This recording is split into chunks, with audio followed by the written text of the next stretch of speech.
상계 최다 초기 전환과 장시를 만남에 겹치지 너기 진서 기베서는 견조라 번지로 상계 최다 초기 전환과 장시를 만남에 겹치 너기 진서 기베서는 견조라 번지로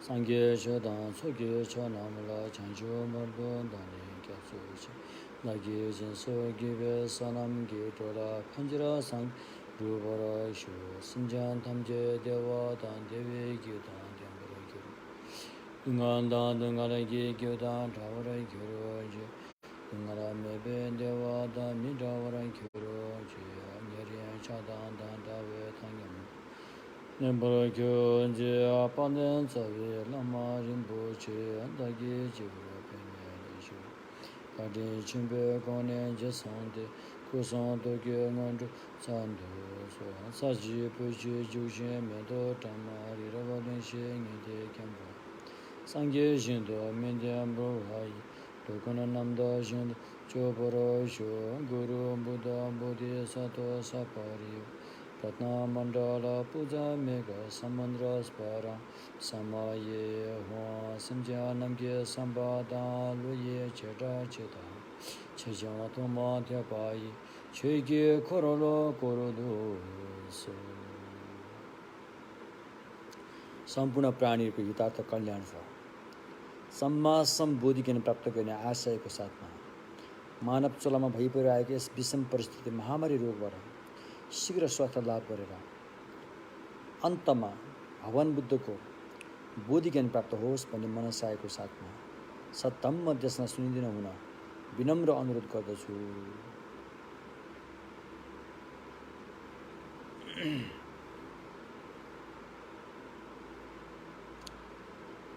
महायान सूत्र अलङ्कारको प्रवचन भगवान मैत्रेय बोधिसत्वद्वारा रचना गर्नुभएको हो र यस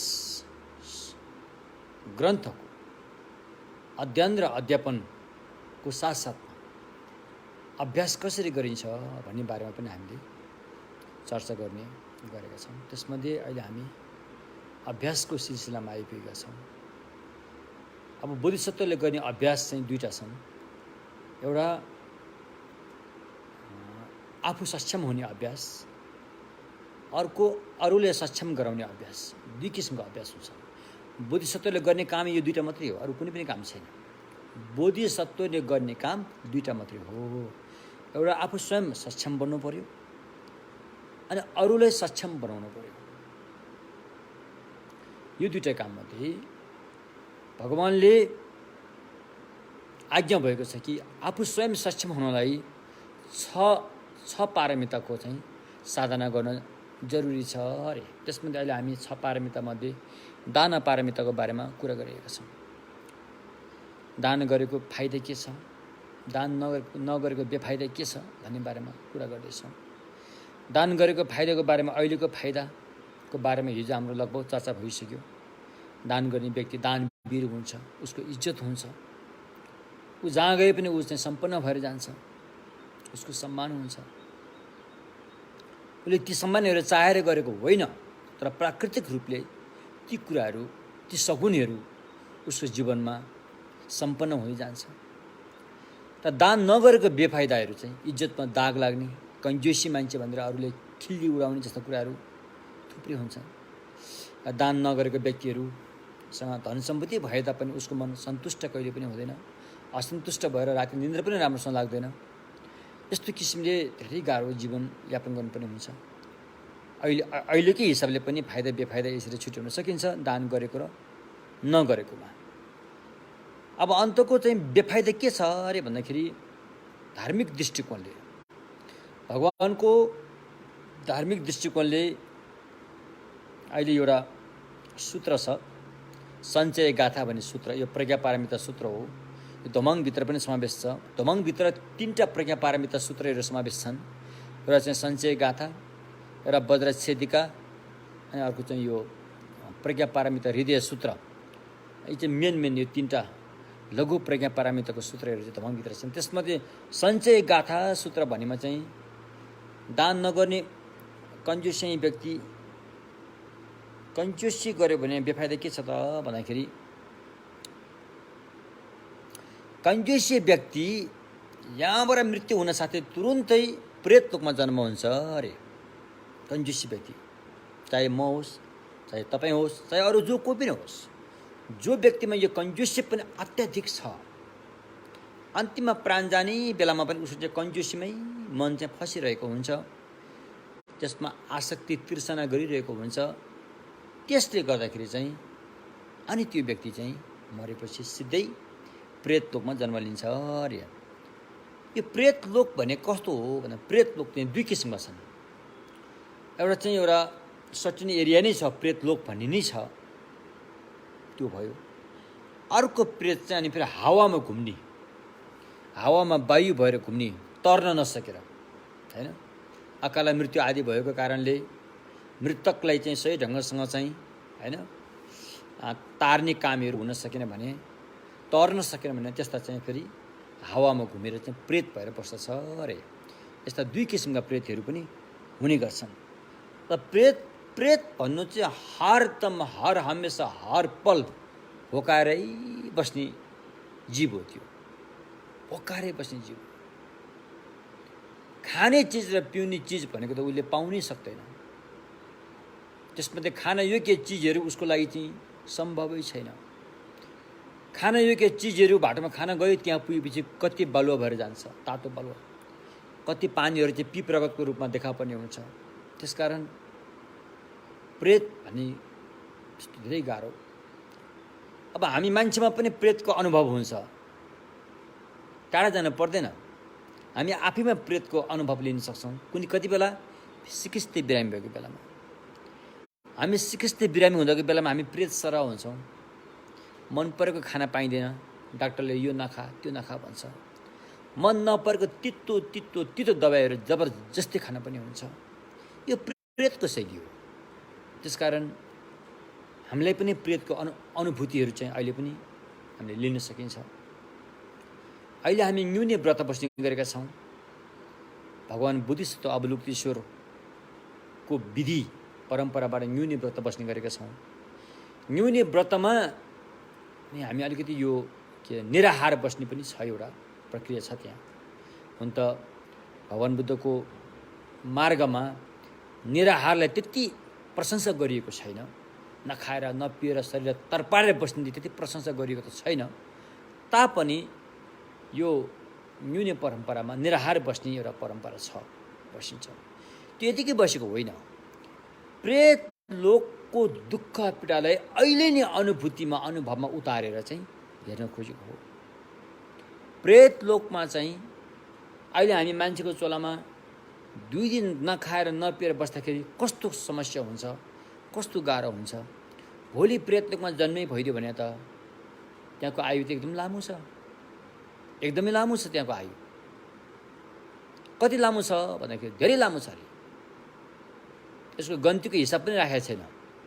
एउटा यसको नापहरू राखेको छ, मापदण्ड राखेको छ। एउटा ठुलो पिठक भन्ने ठुलो भकारी जस्तो भाँडो होला, सायद भकारी जत्रो ठुलो भाँडो होला। मगध भन्ने देश जहाँ अहिले त्यो बुद्धगया एरिया पर्छ, त्यहाँ नाप्ने भाँडो हो त्यो। ठुलो भकारीमा हालेको भरी बराबर हालेको तिल, भकारीभरि हालेको तिललाई 100 वर्षमा रे एक दाना निकाल्नु रे। जुन दिन त्यो तिलले भकारी खाली हुन्छ, प्रेतको आयु त्यति लामो हुन्छ अरे। भन्दाखेरि धेरै लामो आयु कुरा हो।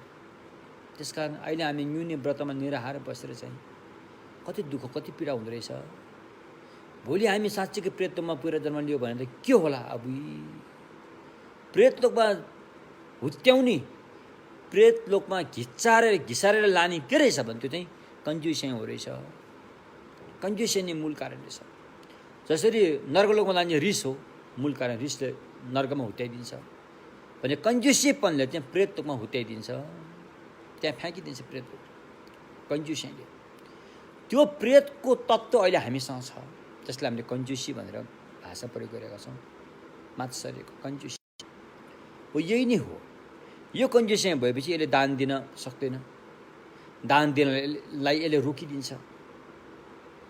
त्यसले गर्दाखेरि यो कन्जुसीको कारणले गर्दाखेरि अनि सञ्चयगाता नाम गरेको प्रज्ञापारमिता सूत्रमा के उल्लेख गरेको छ भन्दाखेरि जोसँग कन्जुसिया छ, जसले कन्जुसिया त्याग्न सकिरहेको छैन, उसको जन्म चाहिँ प्रेतत्वमा हुनेछ।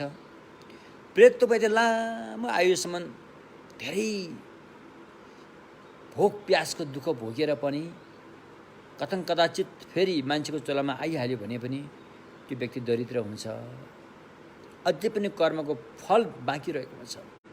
मान्छेकै चोलामा जन्मिए तापनि अत्याधिक कन्जुसिया गर्ने व्यक्ति अझै पनि त्यो कन्जुसीको फल बाँकी रहन्छ। एकदमै गरिब अवस्थामा, धन सम्पत्ति हुँदै नभएको अवस्थामा जन्मनु पनि हुन्छ। बिहान के खायो बेलुका के खाउँ, बेलुका खायो भने बिहान के खाउँ, यस्तो किसिमको भयानक यत्रो अमूल्य मानव चोला नि खानेको लागि मात्रै खर्चेर खाना कहाँबाट पाइन्छ, त्यसमा मात्रै खर्चेर जीवन टुङ्ग्याउनु पर्ने हुन्छ। त्यसरी अहिलेदेखि हामीले बेलामै बुद्धि पुर्याएर अनि क्लेशमा हुत्याइदिने, क्लेशमा जाकिदिने, क्लेशमा पुर्याइदिने यो कन्जुसियालाई चाहिँ हामीले त्याग्नु पर्यो रे। यसलाई जबसम्म त्यागिँदैन तबसम्म यी घटना त घटि नै रहन्छन्। त्यसैले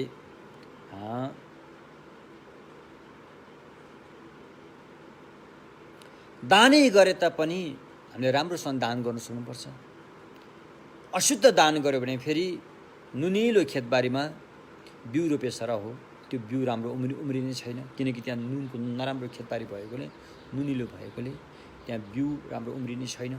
त्यस्तै दान गरे तापनि अशुद्ध दान हुन पुग्यो भने फेरि त्यसको फल चाहिँ राम्रो हुँदैन। त्यसैले हामीले चाहिँ दान गरे तापनि शुद्ध दान गर्ने बानी बसाल्नु पर्छ रे।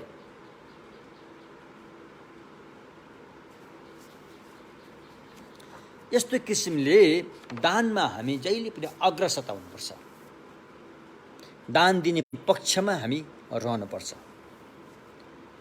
त्यसो भएकोले दान दिने पक्षमा हामी उभिन सक्यो भनेदेखि अनि बिस्तारै बिस्तारै यो क्लेश पनि, क्लेश रूपी कन्जुसिया पनि हट्दै हट्दै हट्दै हट्दै जानेछ रे।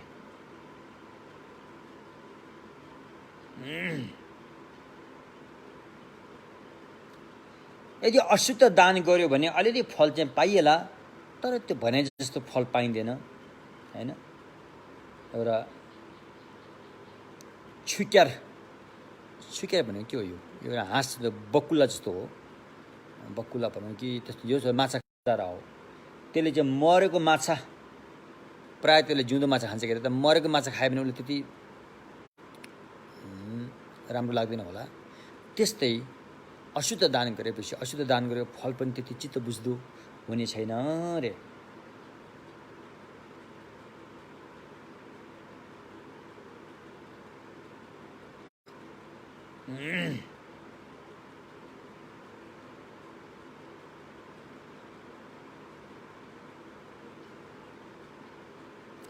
अब यसरी हामीले दिएको दान, हिजो पनि मैले भनिसकेँ, दानको फल कहिलेसम्म पाइन्छ भन्दाखेरि कतिपय दान गरेको अहिले फल पनि भोग्न पाइने त्यस्तो दानहरू पनि छन्।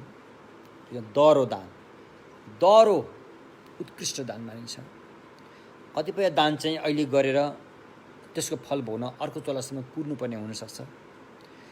कतिपय दान गरेको चाहिँ अब अर्को चोलामा त्यसको फल नपाकेर अरू चोलामा पाक्न पनि सक्छ।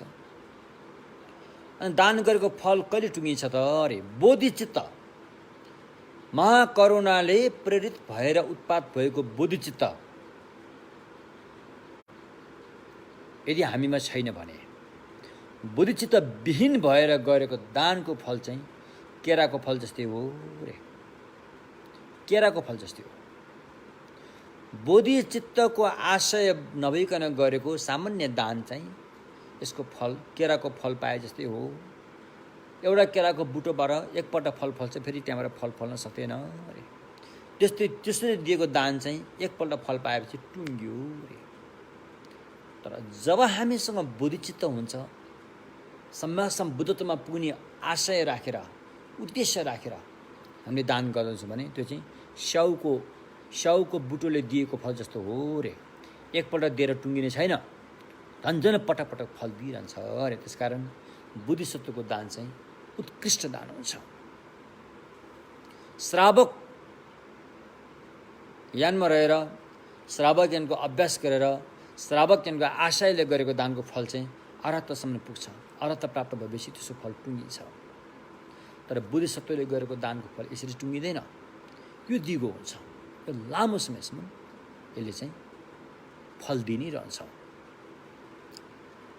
एवं प्रकारले बुझेर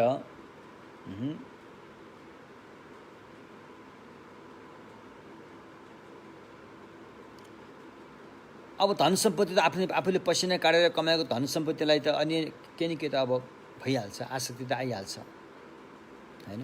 अलिअलि कन्फ्युसन जस्तोसुकै भए पनि अलि त अब आइहाल्छ के अरे। तर एउटा बुझ्नुपर्ने कुरा, धन सम्पत्तिको वास्तविकता के हो यो पनि बुझ्न जरुरी छ।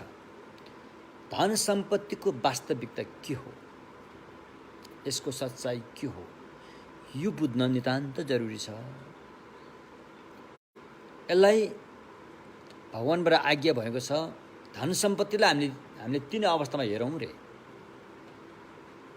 सबभन्दा पहिला कमाउँदाखेरि पनि सजिलोसँग त आउँदैन, मेहनत पसिना बगारे कमाउनु पर्यो। कमाउँदाखेरि पनि दुःखै छ अरे। कमाइसकेपछि फेरि सुख होला कि भन्दाखेरि अझै सुख भएन। त्यसलाई सम्हाल्न, त्यसको सुरक्षा दिन पर्यो, त्यो पनि दुःखै छ अरे। धन सम्पत्तिको त्यसको प्राकृतिक नियम के त भन्दाखेरि त्यो घट्दै जाने हो। धन सम्पत्तिलाई त्यसुकै जम्मा गरे पनि बढ्दै लगे तापनि त्यो आफै घट्दै जान्छ फेरि। त्यो प्रकृतिको नियम हो होइन, प्रकृतिको नियम हो। त्यसकारण घट्दाखेरि पनि फेरि पीडा हुन्छ, लौ घट्यो भन्ने हुन्छ। किनभने अलिकति दुई पैसा भएको मान्छे त, दुई पैसा खेलाउने मान्छेहरू त आफू पहिलाकै अवस्थामा रहन चाहन्छ नि। किनभने उसको मान सम्मान सबै हुन्छ। धन सम्पत्ति भएको मान्छे भन्दा उसलाई जुन अरूले सम्मान मान दिन्छन्, उसको प्रशंसा गर्छन् होइन, त्यो अवस्थाबाट ऊ झर्न चाहँदैन, ऊ त्यही अवस्थामा रहन चाहन्छ। तर प्रकृतिको नियममा धन सम्पत्ति चाहिँ घट्दै जान्छ अनि पीडा हुन्छ। त्यसकारण धन सम्पत्ति सुरुमा जम्मा गर्दाखेरि पनि पीडै छ, बिचमा आएर सम्हालेर राख्दाखेरि पनि पीडै छ, अन्तिममा धन सम्पत्ति टुङ्गिँदै जाँदाखेरि पनि पीडै छ, समस्या छ। त्यसकारण धन सम्पत्तिले सुख दिन्छ भनेर चाहिँ तपाईँले नभन्ठानी हुन्छ। सुरुमा पनि यसले पीडै दिन्छ, कमाउनु पर्यो, अब एकदम दुःख गर्नु परिहाल्यो। बिचमा लाएर केही दुई पैसा कमाइयो, त्यसलाई सम्हाल्न पर्यो, पनि पीडै दिन्छ। अन्तिममा अब त्यो खत्तम भयो भने त्यो पनि पीडै दिन्छ। धन सम्पत्तिले सुख कहिले दिँदैन अरे। तर हामी अरूहरू जो धन सम्पत्ति विहीन हुनुहुन्छ, उहाँले अहिले धन सम्पत्ति धेरै भएपछि सुख पाउँदो हो भन्ने एउटा हुन्छ। तर त्यो अवस्थामा पुगेपछि मन त्यो अवस्थामा भएको हुँदैन। यसको लागि म तपाईँलाई सानो एउटा उदाहरण दिन्छु। धन सम्पत्तिले कसरी पीडाइन्छ। परिकल्पना गरेको धन सम्पत्तिले त पीडा दिन्छ भने साँच्चीकै भएको धन सम्पत्तिले पीडा दिइहाल्छ नि। कल्पना गरेको काल्पनिक सम्पत्तिले त पीडा दिँदो रहेछ भन्ने एउटा उदाहरण। एकजना दुःखी गरिब मान्छे रहेछ, ऊ हर दिन भिख मागेर आफ्नो जीविकोपार्जन गर्दो रहेछ। एक दिन उसले राम्रै भिख राम्रै पाएछ। एक बोरा गहुँ पाएछ अरे। गहुँ चामल के पायो उसले, एक बोरा गहुँ पाए भनौँ न, अथवा एक बोरा चामल पाएछ अरे। एक बोरा चामल एकदमै खुसी भएछ। एक बोरा चामल बोकेर लिएर आयो, घरमा ल्याएर राख्यो। आएपछि उसले त्यो नपाउँदाखेरि के पायो, कपलक्क खायो, भुसुको सुत्थ्यो। अब चाहिँ एक बोरा चामल पाएपछि ऊ सुत्न सकेन अरे। हेर्नुहोस् है, त्यहाँ त्यो भिखारीले एक बोरा चामल पाएपछि आएपछि जुन उसले चाहिँ आरामको निद्रा सुत्थ्यो, अब सुत्न सकेन अरे। किन भन्दाखेरि त्यो चामल कतै मुसाले त खाँदैन, त्यो चामल कतै मुसाले त खाँदैन, कहाँ राख्ने? त्यो कुनामा राखे पनि म भुसुक्कै सुत्यो भने मुसा आएर खाइदेला। पल्लोपट्टि कुनामा राखौँ भन्यो भने मुसाले खाइदेला, ओल्लोपट्टि कुना जहाँ राखे पनि मुसाले खाइन्छ। कसरी बचाउने यो चामल उसलाई एकदमै टन्टा भयो, मनमा चिन्ता भयो। अब मैले देख्ने ठाउँमा राख्नु पऱ्यो भनेर माथि त्यो बोरालाई चाहिँ डोरीमा बाँधेर दलिनमा झुन्ड्याएछ अरे, ठ्याक्क आफ्नो आँखालाई ठ्याक्क देख्ने गरेर सुत्दाखेरि आफू सुत्ने सित्ते माथि ठप्प झुन्ड्याएछ अरे त्यसले। अनि उसले चामलमा हेरेर अझै पनि निन्द्रा आएको छैन, अझै पनि निन्द्रा आएको छैन। चामललाई हेरेर अनि उसले आफ्नो भविष्य निर्णय गर्न थाल्यो अरे। भविष्यको जुन हाम्रो प्लानिङ छ त्यो गर्न थाल्यो अरे। अब यो एक बोरा चामल म के गर्छु त, यसलाई मैले जाँड बनाउँछु। जाँड बनाएर बेच्दाखेरि योबाट धेरै पैसा पाउँछु मैले। पैसा धेरै पाएपछि म अर्को बोरा चामल किन्छु, त्यसपछि फेरि अर्को बोरा किन्छु। यसो गरेर म चाहिँ भट्टीको साउजी भन्छु। धेरै जाँड बेच्छु मैले, पैसा पनि धेरै कमाउँछु। हुँदा हुँदा हुँदा हुँदा म साउजी बन्छु, ठुलै साउजी बन्छु। मेरो व्यापार बिजनेस बढ्दै जान्छ। पैसा धेरै भएपछि म एउटा घडेरी पनि किन्छु। घडेरी मात्र होइन, त्यहाँ साग सब्जी लाउने बारी समेत भएको, केही खेतीपाती लाउने ठाउँ समेत भएको ठुलै जग्गा म किन्नेछु। जग्गा किनिसकेपछि एउटा घर पनि बन्नेछ त्यहाँ। यति त्यो घरमा त म एक्लै हुन्छु होला, एउटा बिहा पनि गर्नुपर्छ, बिहा पनि गर्नेछु भन्ने मनमा आएर बिहा गरिसकेपछि अनि मेरो एउटा छोरो पनि हुँदो हो, बच्चा पनि जन्मने छ। त्यो पनि उसले परिकल्पना गर्यो। अब स्वास्नी घरमा खाना पकाउँछिन्, बच्चा यसो बाहिर खेलिरहेको होला, म चाहिँ गोरु जोत्न जान्छु खेतमा। त्यो पनि उसले परिकल्पना गर्यो। होइन, पहिला त्यो छोरा जन्मियो। अब स्वास्नी ल्याएपछि त बच्चा भयो, छोरा जन्मियो, न्वारान गर्नुपऱ्यो, नाम के राख्ने भनेर उसले आपत परेछ अरे। नाम के राख्ने छोराको उसलाई समस्या भएछ अरे। के नाम राख्ने छोराको? यसो त्यो पूर्णिमाको रात रहेछ अरे नि त, बादल नलागेको पूर्णिमाको सफा रात रहेछ अरे। यसो जुन लागिरहेको रहेछ अरे। ल मेरो छोराको नाम चन्द्रकीर्ति राख्ने, धावा ढाक्पा चन्द्रकीर्ति राख्ने भनेर त सोच्दा माथि त्यो बोरा झुन्नेको दलिनबाट त मुसाले त्यो डोरी काटिसकेछ अरे। त्यो एक बोरा चामल झ्याममा त्यो छातीमा चाहिँ खसेर मुटु फुटेर मऱ्यो रे भन्ने एउटा घटना छ। त्यसकारण परिकल्पना गरेको धन सम्पत्तिले त यसरी हामीलाई हानि पुर्याउँछ भने साँच्चीकै हामीसँग भएको धनले कसरी हामीलाई सुख दिन सक्ला? धन सम्पत्तिले सुख दिने त एउटा मात्रै उपाय हो, त्यो हो दान पुण्य गर्ने।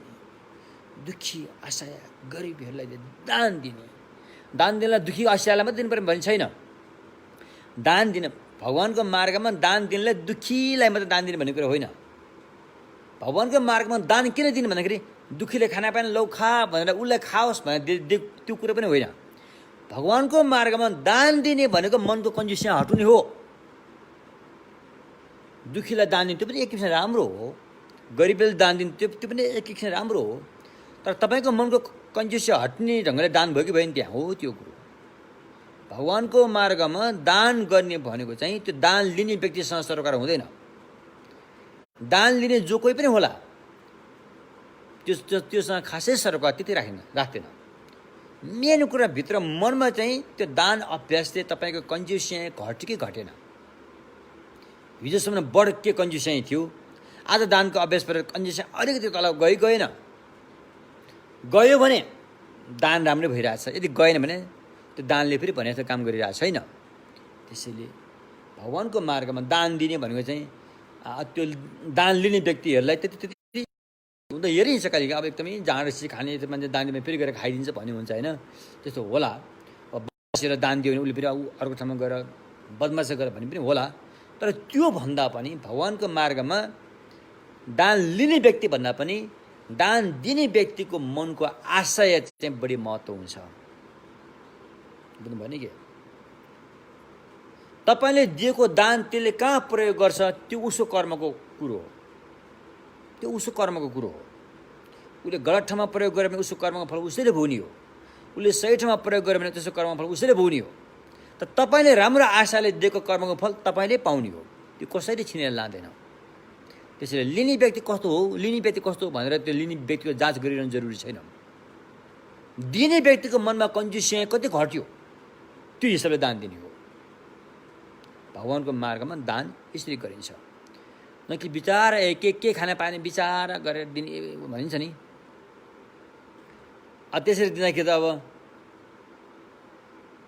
दाना पारमिता कहिले हुने त? अब ल हेर्नुहोस् त, दाना पारमिता हुनलाई त दानमा पुरै पास हुनु पर्यो। तपाईँ त्यसरी दिनुभयो हो भने तपाईँ दानमा पास कहिल्यै हुँदैन, किनभने मगन्ते भिखारी त यहाँ कहिल्यै सकिँदैन संसारमा। मगन्ते भिखारी संसारमा कहिले पनि सकिँदैन भने तपाईँ दान पारमिता कसरी हुन्छ त भन्दाखेरि मगन्ते भिखारी सबैलाई धनी पारेर दान पारमिता हुन्छ भन्नु चाहिँ गलत हो। दान पारमिता त उसको मनको कन्जुस चाहिँ टोटली हटेर गएर 100% आफ्नो मन चाहिँ दानको पक्षमा खडा हुन सक्नु, त्यसलाई दान पारमिता भनिन्छ। न कि भिखारीहरू गरिबहरूलाई धनी पारेर दान पारेको, त्यसो होइन। भिखारी गरिबहरूलाई धनी पार्न सम्भव पनि छैन। आँटेको हो एकदमै दानवीरहरूले यो काम आँटेको पनि हो, नगरेको होइनन्, होइन। तर जब आफै मेहनती हुँदैन, अरूले दिएको खाएर उसले उसको अवस्था कहाँसम्म पुछाउने भन्न सक्दैन। अरूले दिएकोबाट त्यसलाई एउटा बिउ बनाएर आफूले उमार्न सक्नुपर्छ, आफू नै केही गर्न सक्नुपर्छ, अनि मात्रै उसको चाहिँ जीवन गरिबीबाट सुध्रिन्छ। मात्र अरूले दिएको हात थापे खायो भनेदेखि अनि त्यो कहिले पनि माथि जान्दैन। जस्तो हाम्रो नेपाल देश जस्तो दात्री संस्थालाई दिएको छ, खाएको छ, दिएको छ, लिएको छ, अनि देशमाथि कहिले पनि जाँदैन। त्यस कारण दान पारमिता भनेको आफ्नो मनमा भएको कन्जुस्याइ कतिको चाहिँ हट्दै गइरहेछ, त्यसमा भर पर्छ दान पारमिता भनेको।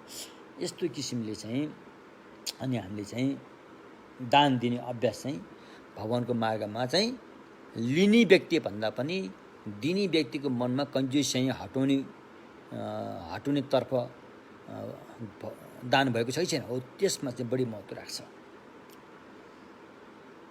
यस्तो किसिमले अनि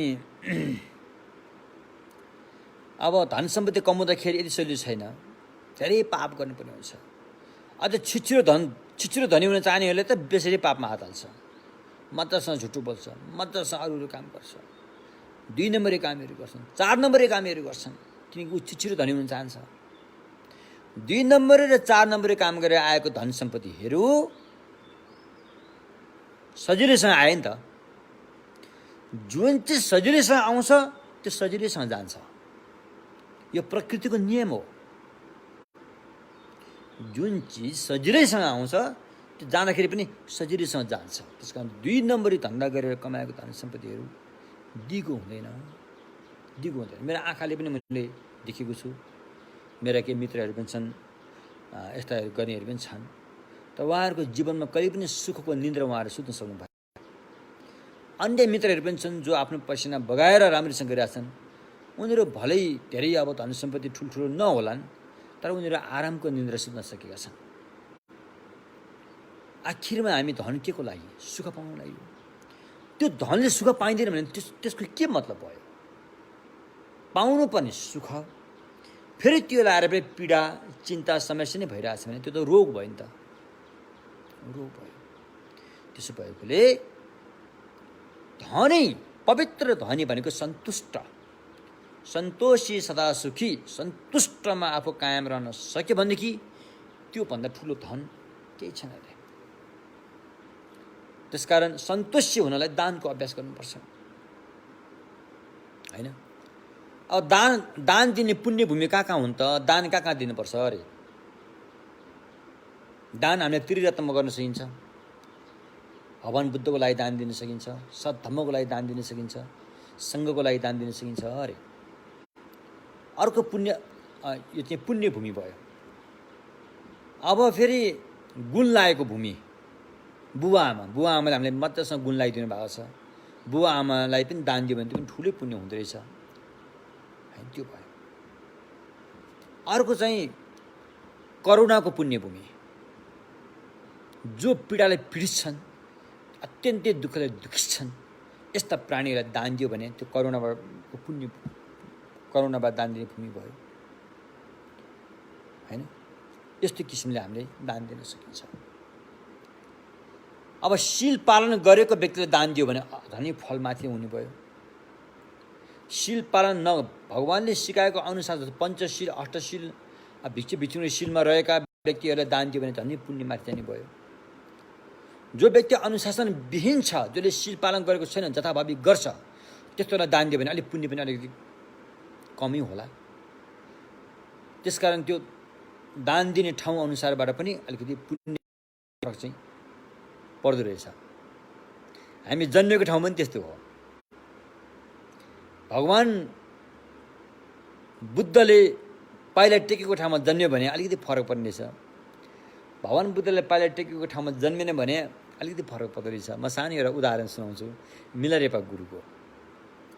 मिलरेपा गुरु वा सिद्ध पाएका गुरु भनिन्छ।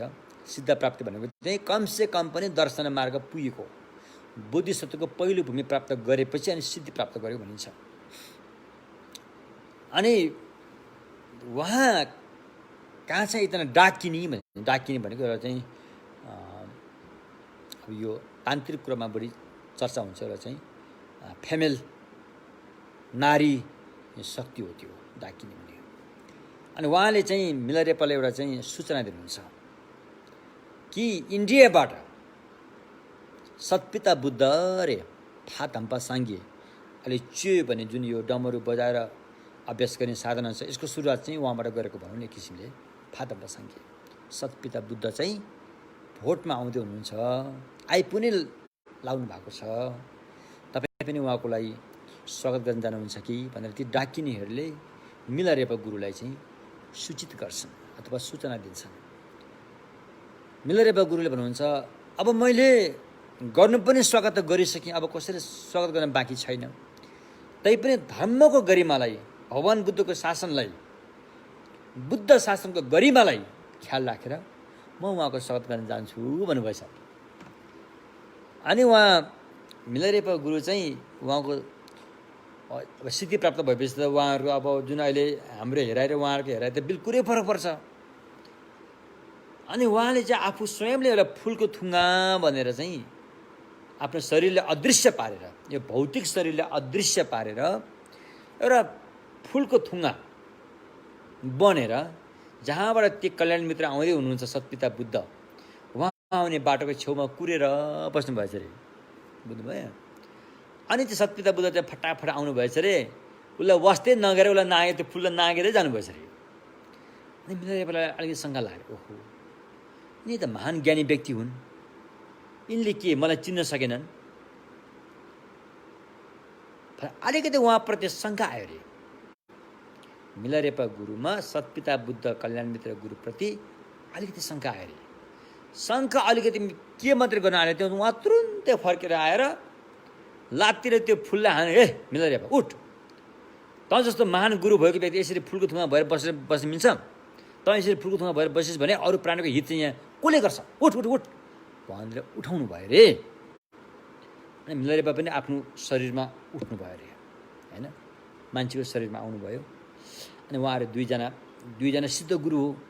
अनि एउटा फेस्टिभल भनेको एउटा चाहिँ गणचक्र पूजा, यो तान्त्रिक पूजा हो।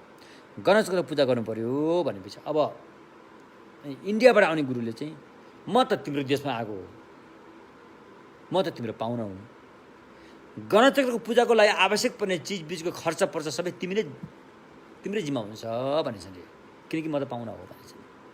ल हुन्छ भनेर मिलरेपा स्वीकारेर अब त्यहाँ अमृत बन्नु, त अमृत गणचक्र पूजामा अमृत चाहिन्छ। अनि मिलरेपा गुरुले के गर्नुभएछ, आफ्नो खप्पर फक्लक्कै निकाल्नु भएछ हेर्नु है। त्यहाँ टाउकाको खप्पर सरी फक्लक्कै निकालेर यहाँ भएका गिरीहरू सबै हालेर त्यसलाई अमृतमा चाहिँ रूपान्तरित गर्नुभएछ अरे। अमृतमा रूपान्तरित गरेर अब त्यो अमृत चाहिँ दसैँ दिशाका भगवान बुद्ध बोधिसत्वहरूलाई, तलका चाहिँ दुःखी प्राणी असहाय प्राणीहरूलाई पनि त्यो अमृत दिने। अनि त्यो अमृतको लागि त्यस्तो चाहिँ अमृतको चाहिँ अद्भुत रसायन भनौँ न, एक किसिम रसायनै हो त्यो, त्यस्तो बनाइसकेपछि अनि त्यो अमृतको पूजा गर्ने अवस्थामा चाहिँ उहाँहरू जमिनमा बसेन।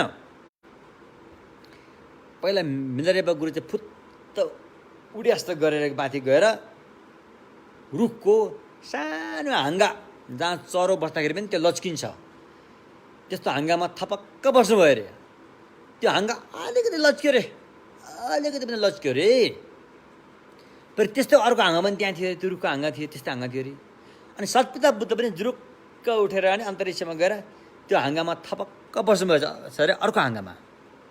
ल हेर्नुहोस् है, त्यहाँ मिलरेपा बस्दाखेरि चाहिँ त्यो हाँगा अलिकति लच्कियो, तर त्यो सतपिता बस्दाखेरि चाहिँ अर्को हाँगा चाहिँ लच्किएन अरे। हाँगा त्यस्तो उस्तै छ र चरो बस्दाखेरि पनि लच्किने खालको छ, तर लच्किएन अरे। अनि मिलरेपा गुरुले सोध्नुभयो अरे, मैले पनि हजुरले जस्तै सिद्धि प्राप्त गरेको छु भने म यसरी उठेर आएर यो हाँगामा बस्दाखेरि हाँगा अलिकति लच्क्यो, तर हजुर बस्दाखेरि त हाँगा लच्किएन, यो के कारणले होला भनेर मिलरेपा गुरुले सतपिता बुद्धलाई प्रश्न सोध्छन्। अनि उहाँले भन्नुहुन्छ कि हामी दुईमा के पनि फरक छैन, सिद्धि प्राप्त गरेको बराबर हो, त फरक केमा पर्यो? जन्मभूमिमा पर्यो अरे। म चाहिँ भगवान्ले चाहिँ चरण स्पर्श गरेको, भगवान्ले पैताला टेकेको ठाउँमा मेरो जन्म भयो, तिमी चाहिँ भगवान्ले पैताला नटेकेको ठाउँमा जन्म्यौ, त्यसैले मात्रै फरक परेको हो, नत्र भने अज्ञानमा के पनि फरक छैन भन्नुभयो। त्यस कारण कहिलेकाहीँ यस्तो अलिकति ठाउँको हिसाबले पनि फरक पर्दो रहेछ भन्ने एउटा सानो उदाहरण। त्यस कारण हामी त भगवान् बुद्धले चाहिँ भगवान् बुद्ध जन्मेको ठाउँमा जन्मेको व्यक्तिहरू नि हामी त त्यो किसिम हामीले त गर्व गर्नुपर्छ है। अब त्यस्तो ठुल्ठुलो सिद्ध गुरुहरू अगाडि पनि हामीले चाहिँ गर्व गर्ने जस्तो गर्व त के पो गर्नु छ, हामीले के पो जानेको छ होइन। तैपनि त्यो जीवनको हिसाबले हामी त भगवान्ले चाहिँ चरण स्पर्श गरेको ठाउँ, भगवान् जन्मेको ठाउँ, यत्रो महान ठाउँ लुम्बिनी जहाँ भगवान् जन्मिनु भयो। एउटा भगवान् मात्रै जन्मेको होइन त्यहाँ त, अर्को भगवान् कनकमुनि भगवान् पनि त्यही एरियामा जन्मिनु भयो। उहाँ मात्रै नै अर्को कुसन्द भगवान् पनि त्यही एरियामा जन्मिनु भएको हो। अब भावी आउने अन्य भगवान्हरू पनि त्यही एरियामा चाहिँ जन्म हुन्छ। त्यसकारण त्यस्तो भगवान् जन्मेको ठाउँमा हामी चाहिँ जन्मेको रे, हामी त धेरै महान छौँ। एक किसिमले जन्मेको ठाउँको हिसाबले हामी महान छौँ, तर अब के गर्नु, अब व्यक्तिको हिसाबले सोचाइको हिसाबले हामी त्यति महान छैनौँ, हामीमा धेरै कमजोरीहरू छन्। तसर्थ दान दिने भनेको पनि त्यो पुण्य भूमि भन्ने हुन्छ। पुण्य भूमि कति किसिमका हुन्छन्, त्यस्तो पुण्य भूमिलाई दान दियो भने पुण्य प्राप्त हुन्छ, तर पुण्य भूमि नभएको त्यो अशुद्ध दान हुन्छ होइन। अब अशुद्ध दान चाहिँ त्यो दान दिने स्थानको हिसाबले पनि अशुद्ध हुन जान्छ कहिलेकाहीँ, दान दिने तरिकाबाट पनि अशुद्ध हुन जान्छ कहिलेकाहीँ, दान दिने शैलीबाट पनि अशुद्ध हुन जान्छ, र दान दिने आशय कस्तो थियो त्योबाट पनि अशुद्ध हुन जान्छ फेरि। त्यस कारण हामीले चाहिँ अशुद्ध दानलाई छोडेर शुद्ध दान दिन तालिम लिनुपर्छ, सिक्नुपर्छ अरे। यस्तो किसिमले अनि यो कन्जुसै त्याग्ने व्यक्ति मात्रै पछि गएर बुद्ध हुने हो। कन्जुसै भएको मान्छे कहिले पनि बुद्ध हुँदैन अरे। त्यसकारण अब यो धन सम्पत्तिले इच्छा हुँदैन, यति पायो झन् अरू पाइएला कि, यति पायो झन् अरू पाइएला कि। यो त प्यास लागेको मान्छेले नुन पनि खाए जस्तो हो, कहिले पनि प्यास बुझिँदैन। यसलाई हामीले बिचमै थाँती राखेर सन्तुष्ट भएर रहनुपर्छ, मेहनत गर्नुपर्छ, मेहनत जारी गर्नुपर्छ, धन सम्पत्ति पनि कमाउनुपर्छ, तर तृष्णा आसक्ति गरेर चाहिँ गऱ्यो भनेदेखि यो कहिले अन्त हुँदैन। तपाईँले धन सम्पत्ति खाने होइन कि धन सम्पत्तिले तपाईँलाई खाइदिन्छ, त्यस्तो अवस्था पनि नआउला भन्न सकिन्न। त्यसो भएकोले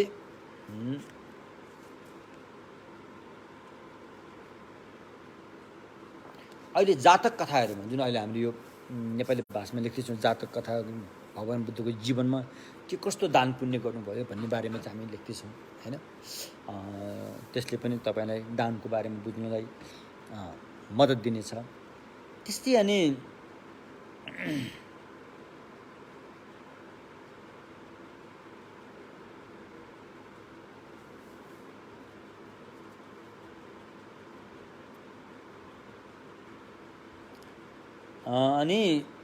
एउटा मानदाता भनेको पनि कथा छ, यहाँ भन्नु जरुरी छ। थुप्रै कथाहरू उल्लेख गरेका छन्। मायान सूत्र अलङ्कारलाई कोष अर्थलाई सान्दर्भिक रूपमा धेरै घटनाहरू प्रस्तुत गरेका छन्। मानदाता भन्ने राजा, मानदाता भन्ने राजा भने अब भगवानको जातक कथामा छ। अब यो मानदाता भने फेरि उता पौराणिकमा पनि फेरि उता खिचिसकेको छ, फेरि यसलाई उता हाइजेक जस्तो भइसकेको छ। मानदाता भन्ने एउटा चक्रवर्ती राजा हो। चक्रवर्ती राजा विश्व ब्रह्माण्ड नै आफ्नो अधीनमा लिन सक्ने क्षमता भएको, कसैलाई एक थोपा पनि रगत नबगाइकन पवित्र माया दयाको भावनाले विश्व ब्रह्माण्डलाई नै आफ्नो बोधिसत्व राजा मानदाता त्यस्तो हुनुहुन्थ्यो उहाँले। सारा यो विश्व ब्रह्माण्ड नै आफ्नो अधीनमा राखेर अनि माथतिर हेरे। मानदाता भनेको चाहिँ मेरो दुध खाऊ भनेको हो, नामै मेरो दुध खाऊ भनेको हो, मेरो स्तनपान गर भनेको हो। किनकि उनी जन्मदाखेरि 20,000 रानीहरूको अब स्तनबाट त्यो दुध बग्दै आएर सबैले मेरो दुध खाऊ भनेकोले मानदाता भन्ने नाम परेको होइन। भोट भाषामा ग्याल्पो नाले नु मेरो दुध खाऊ भनेको रहेछ। अनि ती राजाले यो विश्व ब्रह्माण्ड आफ्नो अधीनमा पारिसकेपछि अनि माथि हेरेर इन्द्रलोक पनि देखेछ अरे होइन। एकपल्ट त्यहाँ के भएछ भन्दाखेरि यो पृथ्वीमै ऋषिहरू पनि त्यहाँ तपस्या गरेर बस्दा रहेछन्। ऋषि र मुनि भन्ने फरक हुन्छ। अन्त ऋषि मुनि पनि भनिन्छ, कहिले काहीँ बुद्धलाई पनि ऋषि भन्ने शब्द प्रयोग भएको छ। अन्य यता हाम्रा अन्य साधु सन्तहरूलाई पनि मुनि भन्ने प्रयोग भएको छ। तर अधिकांश मुनि भन्ने शब्द चाहिँ भगवान बुद्धको उसमा चाहिँ बढी प्रयोग हुन्छ। ऋषि पनि अधिकांश शब्द चाहिँ अन्य धर्महरूमा बढी प्रयोग भएको देखिन्छ। अनि यता थुप्रै ऋषिहरू चाहिँ यहाँ बस्दा रहेछन् पृथ्वीमा, मानदाताको देशमा। मानदाता राजाले राज्य गरेको देशमा ती ऋषिहरू थुप्रै बस्दा रहेछन् रे। अनि ती ऋषिहरूले ध्यान गर्दाखेरि कतिपय चराचुरुङहरू बिचरा उनीहरू आकाशमा उड्छन्, कराउँछन्, नाच्छन् होइन। चराचुरुङहरू त्यो ऋषिहरूलाई मन परेन। यो चराचुरुङहरूले हाम्रो ध्यानलाई चाहिँ असर पार्यो, हामीलाई ध्यान गर्ने दिएनन्। यो चराचुरुङहरूलाई अब हामी श्राप दिन्छौँ, यिनीहरू अब कहिले पनि उड्ने छैनन्, यिनीहरूको प्वाखै झरेर जाओस् भनेर श्राप दिएको अरे। अनि त्यो चराहरू उड्नै नसक्ने पारिदिएको अरे। ती ऋषिहरू खतरा हुँदो रहेछन्, ती ऋषिहरू, श्राप दिने ऋषिहरू। अनि त्यो चराहरू बिचरा उड्नै नसकेर जमिनमा माथि हिँड्ने भए। अनि त्यो मानदाता राजाले देखेछन् यी चराहरूको प्वाख कसले निकालेको, यिनीहरू किन उड्न सकेनन् भन्दाखेरि ती ऋषिहरूले चाहिँ श्राप दिएछन् भनेर उसका मन्त्री भने। अनि मानदाता राजाले त मन परेन। यस्तो जाब ऋषिहरू र चराले अलिकति असर पारेको कुरालाई पनि खप्न नसक्ने, सहन नसक्ने, अझै चरालाई यस्तो हालत पारिदिने यस्ता जाब ऋषिहरू मेरो देशमा बस्नु पर्दैन, जाऊ निस्केर जाऊ, यो ऋषिहरूलाई सबै यहाँबाट हटाइदियो भनेर पुरै हटाइदिएछन्। ऋषिहरूलाई आफ्नो देशबाट निकालिदिएछन्। किनकि ती ऋषिहरूले त्यो श्राप दिएर त्यो वातावरणलाई बिगार्ने काम गरे, चराहरूको प्वाखै निकालिदिने। त्यस्तो भएपछि अब त्यो राजाको अगाडि त त्यो राजा यति शक्तिशाली थियो कि उनीहरूले श्राप दिएर पनि श्रापलाई चाहिँ लाग्दैन थियो अरे। अब यो राजा त खतरा छ, यसले हामीले दिएको श्राप पनि यसलाई लाग्दैन, हामी यहाँबाट भाग्नुपर्छ भनेर तिनीहरूले पृथ्वीलाई छोडेर अनि यो सुमेरको कन्दरमा गएर बसेछन्, खोपामा गएर बसेछन् रे।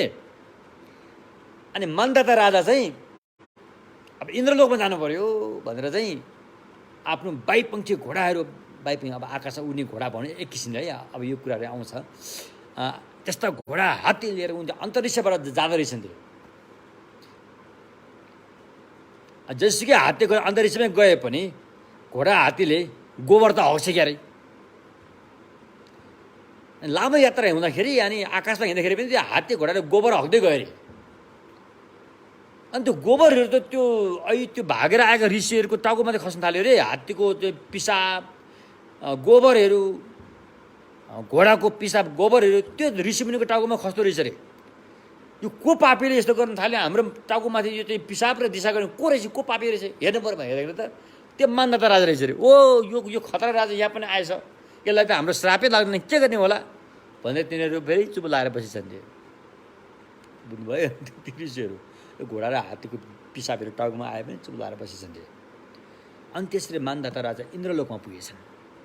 इन्द्रलोकमा पुगेपछि इन्द्र चाहिँ असुरहरूसँग लडाइँ गर्न ठिक्क परेको रहेछन्। तर इन्द्रको धेरैपल्ट हार भइसकेको असुरलाई जित्नै नसक्ने त्यसलाई बाध्यता भएर लडाइँ जान तयारै छ। जब मान्धाता राजा त्यहाँ पुगेपछि इन्द्रले ओहो यो त मनुष्यका राजा हुन्, यिनै पराक्रमी छन्, लडाइँ गर्न यसपालि यिनलाई पठाउँ भनेर चाहिँ इन्द्र नगएर मान्धाता राजाको चाहिँ सेनाहरूलाई पठाइदिएछन्। अनि मान्धाता राजाले चाहिँ लडाइँ गरेर जितेछन्। जितेर आएर अनि इन्द्र धेरै खुसी भएर आज तिम्रो जितले हाम्रो यो ठाउँ चाहिँ अनि स्वतन्त्र भएर रहन पायो, त्यस कारण तिमी हाम्रा चाहिँ एकदमै ठुलो अतिथि हौ, तिमी र ममा केही पनि फरक छैन भनेर इन्द्र बस्ने गद्दीमा नै मान्धाता राजाले पनि राखेछन् रे, सँगसँगै राखेछन् एउटै गद्दीमा।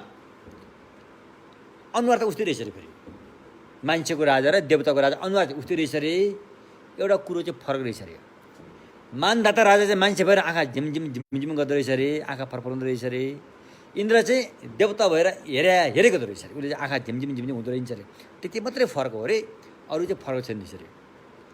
अनि मान्धाता राजामा अलिकति लोभ आयो अरे, यो जाब इन्द्र आज म थिएँ र पो आज यो गद्दीमा बस्नु पाएको छ, आज म यहाँ आएर यसको दुश्मनसँग लडेर विजय प्राप्त नगरेको हो भने यो इन्द्रलाई त तिनीहरूले कहाँ धपाइदिन्थ्यो होला। त्यस कारण यो गद्दीको अधिकार त मलाई मात्रै हुनु पऱ्यो होइन र भन्ने मन मात्रै के आएको थियो अरे। मान्धाता राजा गामराम गुम्रो माथिबाट खसेर मर्त्यलोकमा खस्यो अरे, प्राणै जाने बेला भएछ अरे।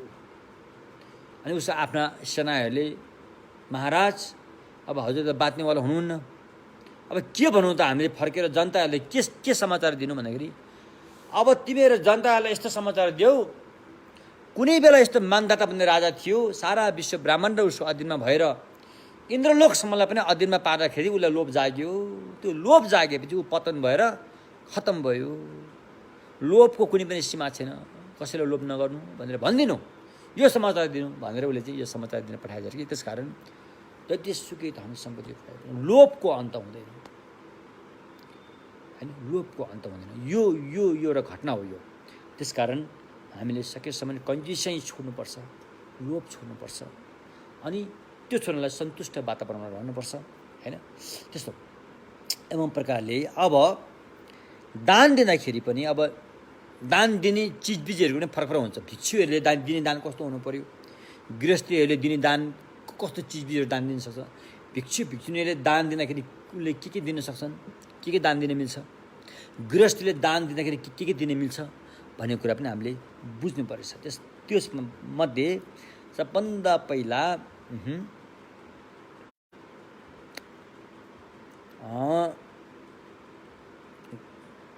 भिक्षु भएका बोधिसत्व पनि दुईवटा हुन्छ, एउटा गृहस्थी बोधिसत्व, एउटा भिक्षु भएको बोधिसत्व होइन। दुइटै बोधिसत्व हुन्छ। गृहस्थी धर्ममै बसेर पनि बोधिसत्व हुन पाइन्छ, बोधिसत्वको अभ्यास गरिन्छ। गृहस्थी धर्ममा बसेर धेरै गाह्रो भयो, धर्मको लागि धेरै विघ्न बाधा आयो भने अनि गृहस्थी त्यागेर सन्यास लिएर भिक्षु भएर पनि बोधिसत्वको अभ्यास गर्न सकिन्छ। त्यसकारण अब भिक्षु भएका बोधिसत्वहरूले दिने दान चाहिँ के हो त भन्दाखेरि अभय दान दिनु र अभय दान। यदि कसैको ज्यान खतरामा छ, तपाईँले चाहिँ त्यो खतराबाट मुक्त गर्न सक्ने अवसर छ भने तपाईँले त्यो खतराबाट मुक्त गराइदिनुपर्छ, त्यसलाई जीवन दान दिनु रे। भिक्षुनीले दिने दान एउटा चाहिँ जीवन दान रे होइन। अनि अर्को त मैत्री दान रे। मैत्री दान, मैत्री भावना, मित्रता, पालीमा मित्रता, संस्कृतमा मैत्री भावना गरेर चाहिँ मैत्रीको दान दिन सकिन्छ अरे। अर्को चाहिँ धम्म दान, सद्धम्मको दान दिने रे। यो धम्म दान त्यसै जसरी भगवान बुद्धले बताउनु भयो त्यसै गरेर त्यही उपदेशलाई अँगालेर कुनै पनि तलमाथि नपारिकन सरल तरिकाले धम्म दान दिए बापत कुनै पनि मैले के धन्यवाद पाउँछु कि प्रशंसा पाउँछु कि केही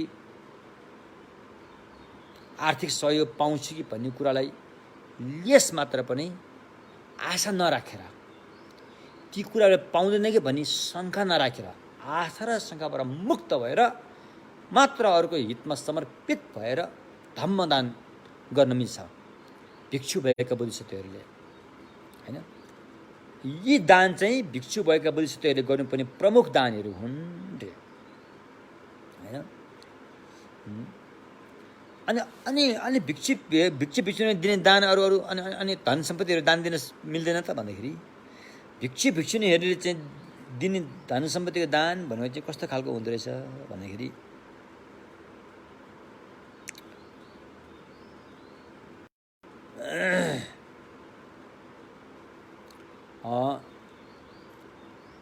धार्मिक पुस्तकहरू भिक्षु भिक्षुनीले दान दिन मिल्छ हैन। भगवान बुद्धको ज्ञान लेख्नलाई प्रयोग गर्ने मसी दान दिन मिल्छ, कलमहरू दान दिन मिल्छ। भिक्षु भएका बुद्धिस्टहरूले धन सम्पत्ति दान दियो भनेदेखि त्यो अपशकुन हुन्छ अरे, लोकमा अनिकाल आउँछ अरे। किन भन्दाखेरि भिक्षु भिक्षुनी भएको चाहिँ धन सम्पत्ति कमाउने भिक्षु भिक्षुनी भएको त होइन। कपाल दारी जुङ्गा खौरेर गृहस्थीबाट गृहस्थी छोडेर गएर फेरि धन सम्पत्ति कमाउन गएको त होइन, धन सम्पत्ति थुपार्न गएको त होइन। त्यसैले भिक्षु भिक्षुनीले यी धन सम्पत्तिको दान चाहिँ धेरै धेरै गर्न मिल्दैन। यदि त्यो गर्यो भने लोकमा अपशकुन हुन्छ अरे। त्यसैले भिक्षु भिक्षुनीसँग सबभन्दा पहिला त पैसा धन सम्पत्ति खासै हुँदैन। अनि दिने भनेको उनीहरूको आफ्नो व्यक्तिगत सम्पत्ति भनेको कापी कलम मसी हैन, यस्तो हुन्छ। अब यहाँ प्रश्न आयो, अनि यता गुम्बाहरू छन् नेपालमा, त्यहाँका गुरुहरू पनि प्रायः जस्तो अधिकांश, कोही गृहस्थी पनि होला, तर अधिकांश भिक्षु भिक्षुनीहरू छन्। त्यत्रो धनी छ गुम्बाहरू भनेर भन्नुहुन्छ नि, त्यो त नबुझेर भनेको हो। त्यो गुरुहरूका व्यक्तिगत धन सम्पत्ति के पनि हुँदैन। त्यहाँ सङ्घ खडा गरेको हुन्छ, सङ्घ संस्था खडा गरेको हुन्छ, बकाइदासँग दर्ता भएको संस्था खडा गरेको हुन्छ। र त्यो गुम्बा बिहारमा जे जति आर्थिकहरू त्यहाँ आइपुग्छ त्यो सबै सङ्घको हुन्छ, त्यो व्यक्तिगतको हुँदैन। त्यो यदि सङ्घले चाहेमा सङ्घले मिटिङ बसेर त्यसलाई निर्णय गरेर दियो भने दिन मिल्छ, सङ्घबाट दिन मिल्छ। तर व्यक्तिगत सम्पत्ति भन्ने कुरा भिक्षु भिक्षुनी राख्न मिल्दैन। 1 मिल्दैन, 2 मिल्दैन, 3 मिल्दैन। यदि उसले राख्यो भने भिक्षु भिक्षुनीले धन सम्पत्ति कमाउन थाल्यो भने व्यक्तिगतको लागि है, फेरि संस्थाको लागि होइन, व्यक्तिगतको लागि धन सम्पत्ति कमाउन थालेर थुपारेर चाहिँ भिक्षु भिक्षुनीले धन सम्पत्ति दान गर्न थाल्यो भने यो लोकमा के हुन्छ, अनिकाल आउँछ अरे, राम्रो सकुन हुँदैन, अपसकुन नै हुन्छ। त्यसरी धन सम्पत्ति कमाउने व्यक्तिको लागि भिक्षु भिक्षुनीको काम होइन अरे। तर अहिले जति पनि धन सम्पत्तिहरू भिक्षु भिक्षुनीले लिएर आउनुहुन्छ त्यो संस्थाको लागि लिएर आउँछ, संस्थाको लागि, न कि व्यक्तिगतको लागि। जति पनि गुम्बाहरू हुन्छ यो संस्थाबाट चलेको हुन्छ, न कि व्यक्तिगतबाट। त्यस कारण यहाँ व्यक्तिगत सम्पत्ति यदि काहीँ त्यस्तो छ भने पनि त्यो गलत हुन्छ।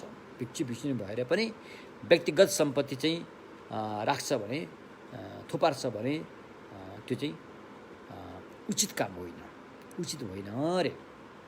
त्यस कारण भिक्षु भिक्षुनीले धन सम्पत्ति दान दिने भन्ने कुरा चाहिँ हुँदैन। अलिअलि दिइन्छ, कापी कलम मसीहरू दिने मिल्छ होइन, त्यस्तो गरेर मिल्छ। ती बाहेक अन्यहरू दिने, त्यो अन्य दान दिने चाहिँ गृहस्थी बुद्धिसत्वहरूले हो होइन। यस्तो किसिमले अनि भिक्षु भिक्षुनीले दिने दान भनेको चाहिँ अहिले पनि यहाँ भने नि, सबभन्दा पहिला जीवन दान दिन सकिन्छ अरे। जीवन दान भनेको के हो त भन्दाखेरि जसको जीवन खतरामा परिरहेको छ, अहिलेको खतरा होइन, जस्तो अब राजाको दण्ड, राजदण्डमा परेको जसको जीवन खतरामा छ, यदि भिक्षु भिक्षुनीले यदि उसले केही 2 कुरा भनेर उसको जीवन बचाउन सक्छ भने त्यो उसले बचाइदिनुपर्छ। राजासँग गएर राजालाई अनुरोध गरेर, पहिला भगवानको पालामा यस्ता घटना थुप्रै भएको छन्, राजाबाट दण्ड पाएको होइन, उसलाई चाहिँ प्राणदण्ड पाएको व्यक्तिहरूलाई समेत भगवानले गएर अनुरोध गरेर ती व्यक्तिको जीवन दान दिनुभएको छ होइन। जस्तो अङ्गुलीमालालाई जीवन दान दिनुभयो, अङ्गुलीमालालाई राजाले मार्ने हिसाबले गएको हो, भगवानले जीवन दान दिनुभयो।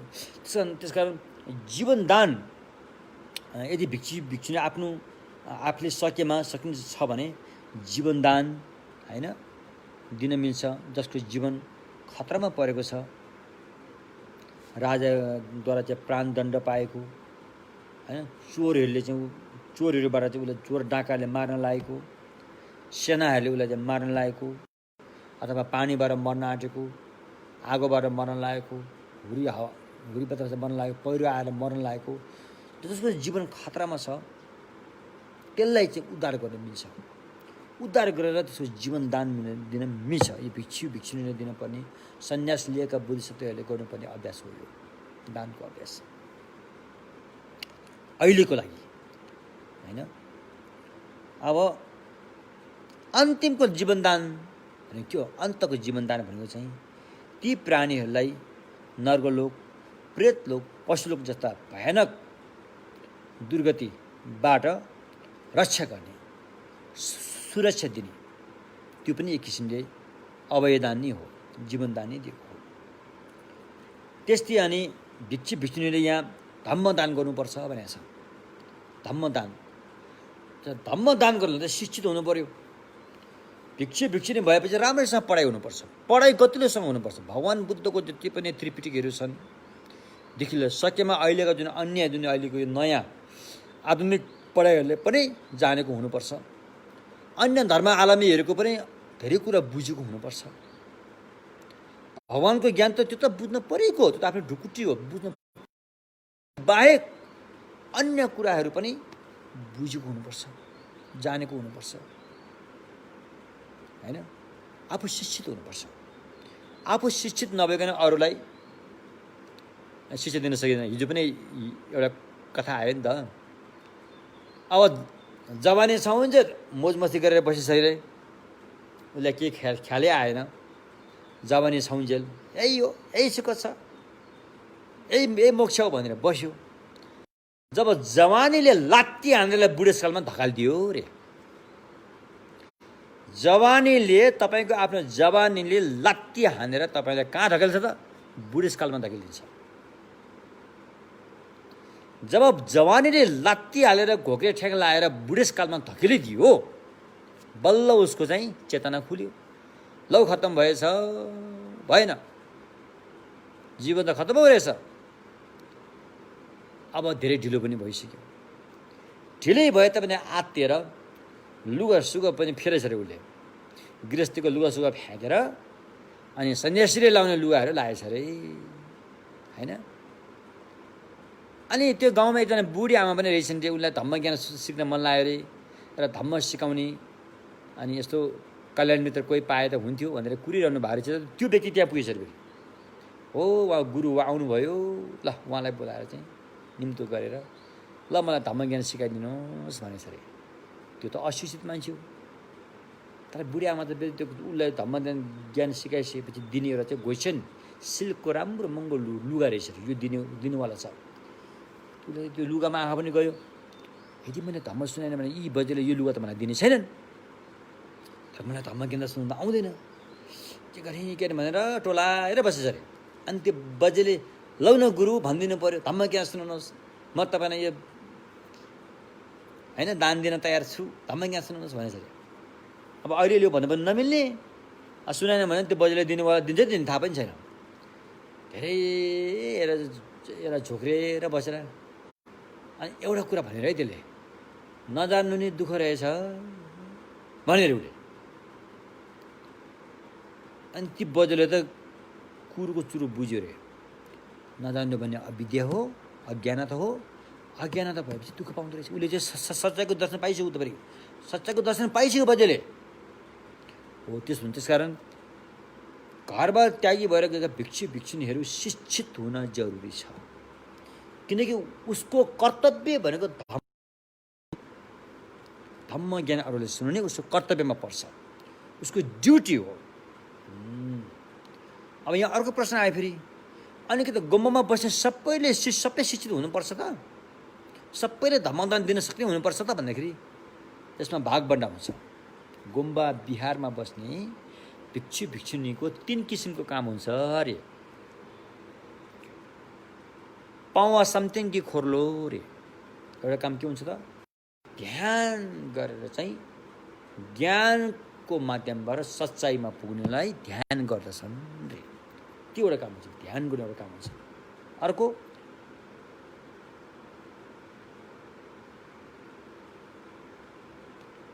लोकमा ठेसुङ्ग्यो। अनि अर्को चाहिँ अध्ययन गर्ने हुन्छ, अध्ययन अध्यापन, यो पनि अर्को काम हो, भिक्षु भिक्षुनी गर्नु पर्यो। अनि अर्को चाहिँ कर्मयोग भनिन्छ, हो लेखी कर्मयोग भनिन्छ। कर्मयोग भने चाहिँ त्यति शिक्षित, अरूले ज्ञान दिन सक्ने हैसियत नभएको, त्यहाँसम्म शिक्षित नभएका व्यक्तिहरूले चाहिँ त्यहाँ गुम्बा बिहारमा अनि गर्नुपर्ने कामहरू उहाँहरूले गर्नुहुन्छ होइन। त्यहाँ अरू कामहरू थुप्रै हुन्छन्। हो 3 किसिमको कर्म गुम्बा बिहारमा बस्नेहरूले गर्नुहुन्छ। र एउटा महत्त्वपूर्ण कर्म चाहिँ शिक्षा दिने हो। त्यो शिक्षा दिनलाई पहिला अब शिक्षित हुनु पर्यो, अनि पो अरूले दिने हो होइन। हो त्यो त्यसकारण भिक्षु भिक्षुनीले अरूलाई शिक्षा ज्ञानको शिक्षा दिने उहाँहरूको कर्तव्य हो, त्यो दिन सक्नु पर्यो। शिक्षा दिँदाखेरि आशय राम्रो हुनुपर्छ। आशय राम्रो भयो भने मात्र भगवान बुद्धको शासन चिरकालसम्म जीवित रहनको लागि प्राणीहरूको हितार्थ कल्याणार्थलाई ध्यानमा राखेर अनि धम्मदान दिने हो। न कि मैले धम्मदान दिएपछि कसैले मलाई केही पैसा चढाउला कि, कसैले मलाई केही सम्पत्ति दिएला कि, कसैले चाहिँ मेरो प्रशंसा गर्ला कि, मलाई धन्यवाद धन्यवाद भनिदिएला कि, यस्तो आशा गरेर धम्मदान दिएकोलाई धम्मदान भनिँदैन। त्यसलाई चाहिँ व्यापार गरेको भनिन्छ, त्यसलाई व्यापार गरेको भनिन्छ। बुझ्नुभयो नि के? त्यस कारण यहाँ धर्मको व्यापार गर्नेहरू पनि थुप्रै छन्। यहाँ धर्मलाई एउटा मागी खाने भाँडो बनाउनेहरू पनि थुप्रै छन्। यहाँ त्यो राम्रो तरिका होइन। धर्म चाहिँ मागी खाने भाँडो होइन। धम्मदान भनेको यस्तो हो कि त्यो पवित्र दान हो। पवित्र ढङ्गसँगबाट त्यसलाई चाहिँ पवित्र बनाउन सक्नुपर्छ। कुनै पनि कुरामा लेस मात्र पनि लोभ लालच नराखिकन सर्लक्कै समर्पित भएको भावनाले धम्मदान गर्न सक्नुपर्छ। त्यो अन्यथा व्यापार हुन जान्छ फेरि। यसरी बुझ्नु होला। एवं प्रकारले अनि भिक्षु भिक्षुनी भएकाहरूले दिने चाहिँ अब कापी कलम, भिक्षु भिक्षुनीहरूलाई आर्थिक दान दिने भनेको चाहिँ कापी कलम मसीहरू चाहिँ दान दिइन्छ। किनकि भिक्षु भिक्षुनीहरू चाहिँ सम्पत्ति कमाउन भिक्षु भिक्षुनी भएको होइन। सम्पत्तिको डङ्गुर थुपारेर चाहिँ भिक्षु भिक्षुनीले यसो आर्थिक दान दिन थाल्यो भने यो लोकमा अनिकाल आउन सक्छ अरे, यस्तो भनेको छ। विद्वानहरूले चाहिँ यस्तो भन्नुहुन्छ। किनभनेदेखि अब आर्थिक दान दिनलाई त सम्पत्ति चाहियो, सम्पत्तिलाई फेरि सम्पत्ति कमाउनु जानु पर्यो। त्यो भिक्षु भिक्षुनी काम त सम्पत्ति कमाउने काम त होइन। यो उल्टो काम हुन जाने भएकोले भिक्षु भिक्षुनीले आर्थिक दान दिने भनेको राम्रो तरिका होइन। आर्थिक दान दिने केही सीमित छन्, कापी कलम दिने, मस्जिद दिने होइन, तिनीहरू यस्तो किसिमले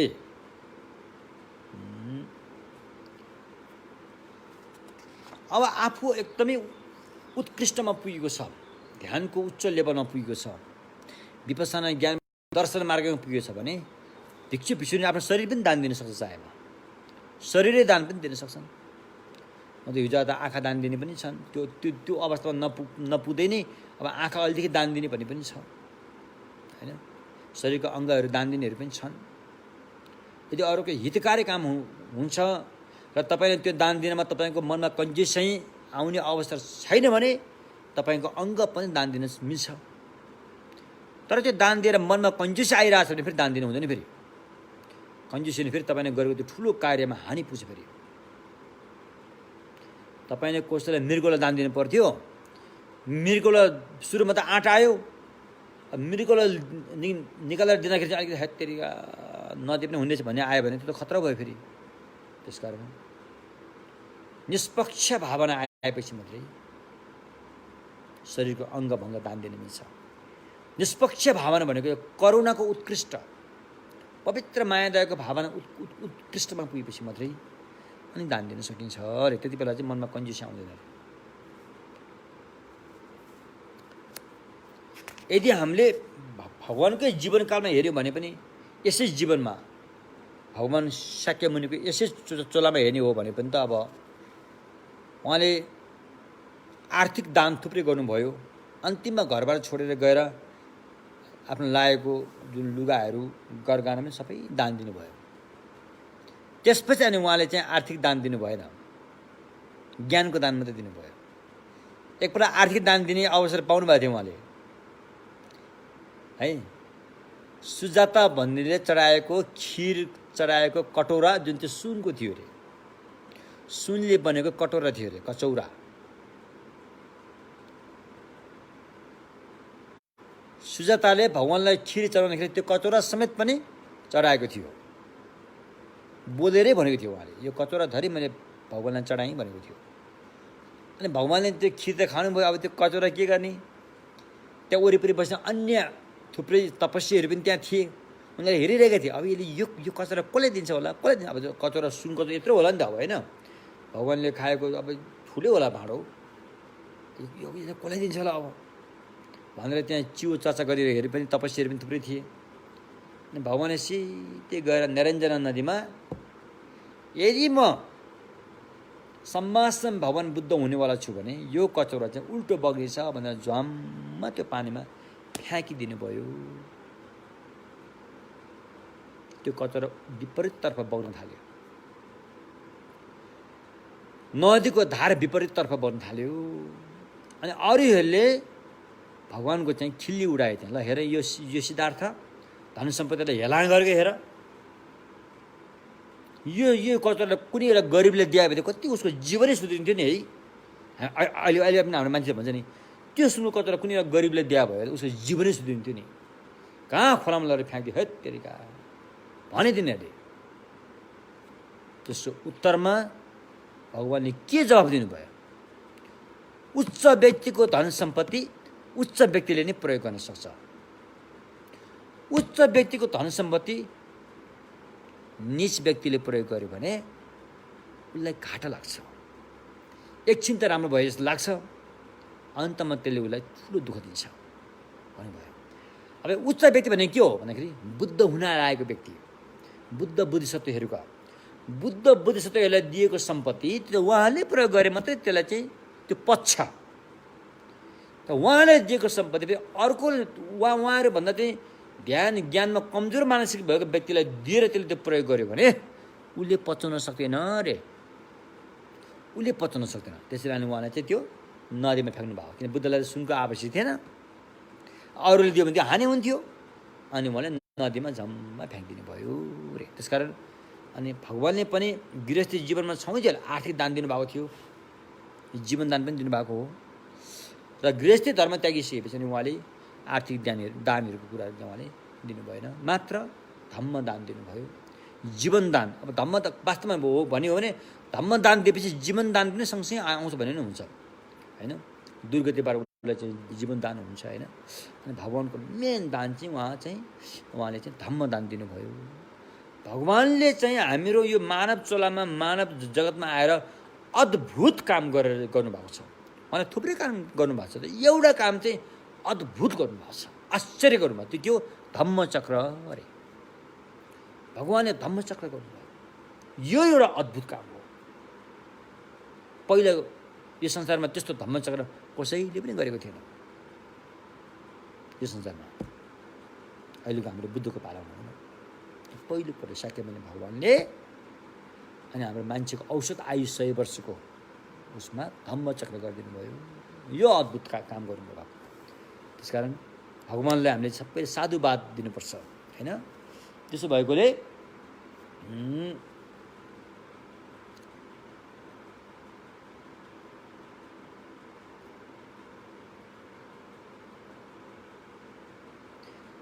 त्यसैले घरबार त्यागेर घरबार विहीन भएर भिक्षु भिक्षुनी भएकाहरूले होइन, भिक्षु भिक्षुनी भएकाहरूले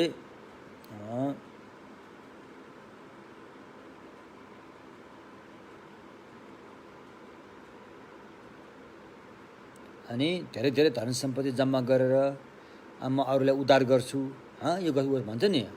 अहिले पनि यहाँ थुप्रै छन् त्यस्ता, कतिपय छन् त्यस्ता, नभएका होइनन्।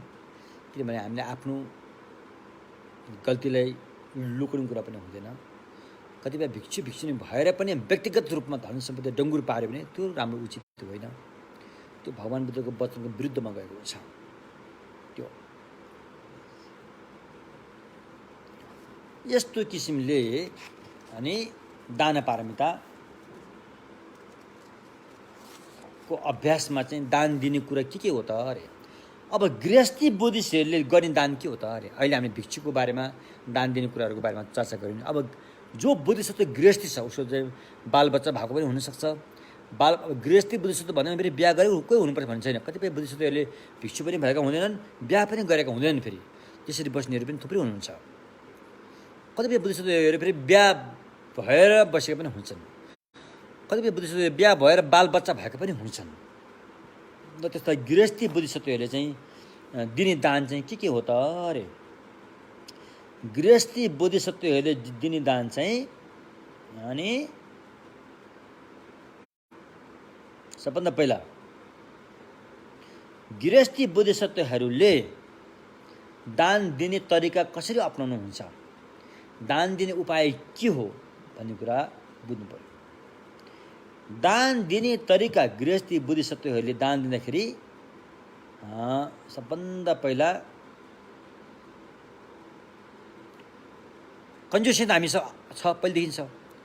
हामीसँग कन्जुसी त अनादिकालदेखि छ, त्यसलाई हामीले फ्याँक्न सकेको त छैन। जब दान दिने कुरा आउँछ यो बिचमा आएर रुकिहाल्छ। त्यसकारण जतिसुकै धेरै कन्जुसी भए तापनि अनि बुद्धिस्टहरूले दान दिने सुरु चाहिँ गर्नै पर्छ। बरु अरूलाई दिन नसके पनि आफैलाई दिएर भए पनि दान दिने अभ्यास चाहिँ गर्नुपर्छ। आफैलाई दान कसरी दिने भन्दाखेरि दाहिने हातले दिने, देब्रे हातले लिने, अनि दिएको सम्झने, उसले लिएको सम्झने। यसो गरेर भए पनि बानी चाहिँ पार्नुपर्छ। आफ्नै दाहिने हातले आफ्नै देब्रे हातलाई दान दिएर भए पनि दानको सुरुवात चाहिँ गर्नै पर्छ। अलि बिस्तारै गए उसो बानी पर्दै गएपछि अनि एक डाडु पानी दान दिने, सफा पानी एक डाडु दान दिने। त्यो भएपछि चिया दान दिने, त्यो भएपछि सागसब्जी दान दिने। अनि बिस्तारै मन चाहिँ दानमा चाहिँ बानी पर्दै गएपछि एक दिन उसले आफ्नो शरीरलाई पनि सागसब्जी जस्तै देख्न थाल्छ अरे। जब आफ्नो शरीरले सागसब्जी जस्तै देख्ने बेला आइसकेपछि यदि कोही आएर शरीर दान माग्यो भने पनि अब शरीर दान दिनलाई गाह्रो हुँदैन। उसले सजिलैसँग शरीर दान दिन सक्छ। शरीरको अङ्ग प्रत्यङ्ग सबै दान दिन सक्छ। प्राण पनि दान दिन सक्छ। यदि उहाँले अनुमति पायो भने आफ्नो, यदि बुद्धिस्ट केटा हो भने अनुमति पायो भने, श्रीमतीको अनुमति छ भने श्रीमती पनि दान दिन सक्छ। यदि आफ्नो बालबच्चाले हुन्छ हामीले चाहिँ हजुरले दिएको दानमा हामी सहभागी हुन्छौँ भनेर मान्यो भने बालबच्चा पनि दान दिन मिल्छ अरूको हितको लागि। यदि केटी मान्छे बुद्धिस्ट हो भने यदि आफ्नो श्रीमानले मान्छ भने श्रीमानले पनि दान दिन मिल्छ। म भन्छु एउटा कुरा, विश्वन्त राजकुमार ले श्रीमती दान दिनुभयो, छोराछोरी दान दिनुभएको छ, आँखा दान दिनुभएको छ विश्वन्त राजकुमारले। तर श्रीमती दान दिँदाखेरि त्यहाँ एउटा घटना के हो थाहा छ? श्रीमतीले जान मान्नु भएको थिएन। है सुरुमा चाहिँ उहाँहरू वनवास जानुभयो। वनवास जाँदाखेरि चाहिँ अनि विश्वन्त राजकुमारले, विश्वन्त भनेको अहिले हाम्रो शाक्यमुनि भगवान बुद्धको पहिलोको चोला, अनि आफ्नो श्रीमतीलाई भन्नुभयो कि उहाँको श्रीमतीको नाम मदिरानी, तपाईँ एकदम सुख शयलमा बसेको मान्छे, म त मेरो बाउले मलाई चाहिँ एउटा दण्ड दिनुभएको छ, दण्ड सजाय दिनुभएको छ। म 12 वर्षसम्म वनवास जाँदैछु। वनवासमा धेरै दुःख हुन्छ, खानेको ठेगाना हुँदैन, बस्नुको ठेगाना हुँदैन। तपाईँ राजकुमारी भएर सुख शयलमा बसेपछि तपाईँ नजानु भन्नुहुन्छ उहाँले। तपाईँ बरु माइतीमा गएर बस्नुहोस् भन्नुहुन्छ। तपाईँलाई यहाँ बस्न सुविधा छैन भने माइतीमा गएर बस्नुहोस् भन्छ भन्नुहुन्छ। सुखमा सुख, दुःखमा दुःख। मेरो पनि बराबरीको हकदार छ। हजुरले सुख पाउनुभयो भने मैले पनि सुख पाउनुपर्छ। हजुरको दुःख त्यस्तो पाउनुपर्छ। हामी दुईजना बराबरीको हिसाब किताब हुन्छ। त्यसकारण म तपाईँको श्रीमती मात्रै हो। दरबारमा बस्दा मोज मस्ती गरेर बस्दाखेरि मात्रै म तपाईँको श्रीमती होइन। तपाईँलाई जब आपत आउँछ त्यति बेला पनि म तपाईँको श्रीमती नै हो। त्यो आपत मेरो पनि आधी भाग लाग्छ। त्यसकारण हजुरको अभ्यासमा म टोटली समर्पित छु। म कहीँ पनि बाधक बन्ने छैन भनेपछि लिएर गएको उहाँले। विष्णुदत्त राजकुमार आफ्नो श्रीमतीलाई। यसको मतलब के हो त? भोलि उसले कसैले माग्न आयो भने फेरि उहाँ त्यहाँ धर्मसङ्कट हुन सक्ला, श्रीमती जान नमान्ला अथवा त्यस्तो घटना हुन सक्छन्। अनि त्यो अनुमति लिएरै अनि विष्णुदत्त राजकुमारसँग मदिरा जानुभयो। जब त्यहाँ पुगेपछि अनि एउटा दान दिने, उसको उहाँको श्रीमती एकदम सुन्दरी पनि हुनुहुन्थ्यो, राम्री पनि हुनुहुन्थ्यो, ज्ञानी पनि हुनुहुन्थ्यो। त्यस्तो मान्छे त सबैलाई आवश्यक पर्छ। उमेर पनि तरुणी थियो उहाँ। अनि दुईजना बाहुनीहरू, अधिकांश दान माग्न आउने बाहुनीहरू छन्। अब किन मलाई थाहा छैन यो कुरा। दान माग्न आउने भगवान बुद्धको जातक कथामा अधिकांश उहाँले दान त्यो मागेर खाने चाहिँ बाहुनीहरू धेरै छन् है यहाँ। म अब बाहुनलाई अलिकति होच्याएर भन्न खोजेको होइन। यस्ता भगवान बुद्धको जीवन हेरमा भगवान बुद्धबाट दान लिएर जाने अधिकांश बाहुनीहरू छन्। क्षेत्रीले त्यति दान मागेको छैन, भिखारीहरूले पनि त्यति दान मागेको छैन। होला कहिलेकाहीँ बाघलाई आफ्नो चाहिँ मासु दिएर दान, शरीरै दान दिनुभयो, त्यो एकल दुकल मात्र छन्। तर धन सम्पत्तिहरू मागेर लाने चाहिँ बाहुनीहरू हुन्। बाहुनीहरू यसरी माग्ने पहिलादेखि नै चलन रहेछ, मागेर खाने चलन रहेछ। यो कसरी भयो थाहा छैन। त्यसकारण अब उहाँको धन सम्पत्ति त थिएन, सबै दान दिइसक्नु भएको थियो। अब उहाँसँग एउटा श्रीमती थियो, उहाँको त आँखा पनि दान दिइसक्नु भएको थियो। त्यति बेला आँखै दान दिइसक्नु भएको थियो, आँखा देख्न सक्दैन। अब त्यो आफ्नो श्रीमानको सेवा गरेर बस्नु भएको थियो मदिरानी जङ्गलमा कुटी बनाएर। दुईजना बाहुन बाजेहरू आएर, ल विष्णुदत्त हजुर त दानी राजा, हजुर दानवीर हुनुहुन्छ, हजुरको श्रीमती हामी बुढी, हामी बुढा भयौँ, हामीलाई स्याहार्ने कोही पनि भएन, हजुरको श्रीमती भर्खरको हुनु रहेछ, हामीलाई दान दिनु पर्यो रे। पहिला त विष्णुदत्त राजकुमार अलिकति हुन्छ भने तुरन्तै भन्नु भएन। अब त्यहाँ पछि मदिरानी पनि आउनुभयो त्यहाँ।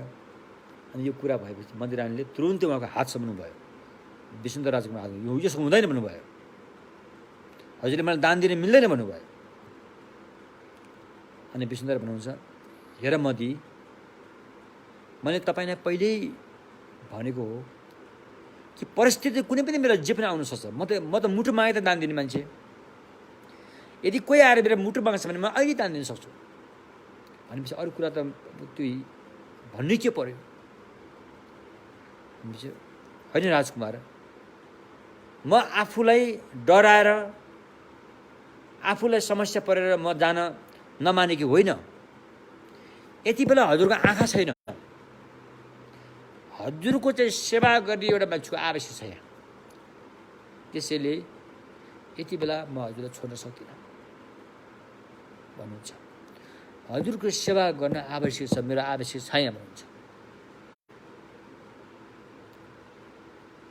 सुन्नुभयो? त्यस्तो भन्दाखेरि विष्णुदत्तले के भन्नुभयो त?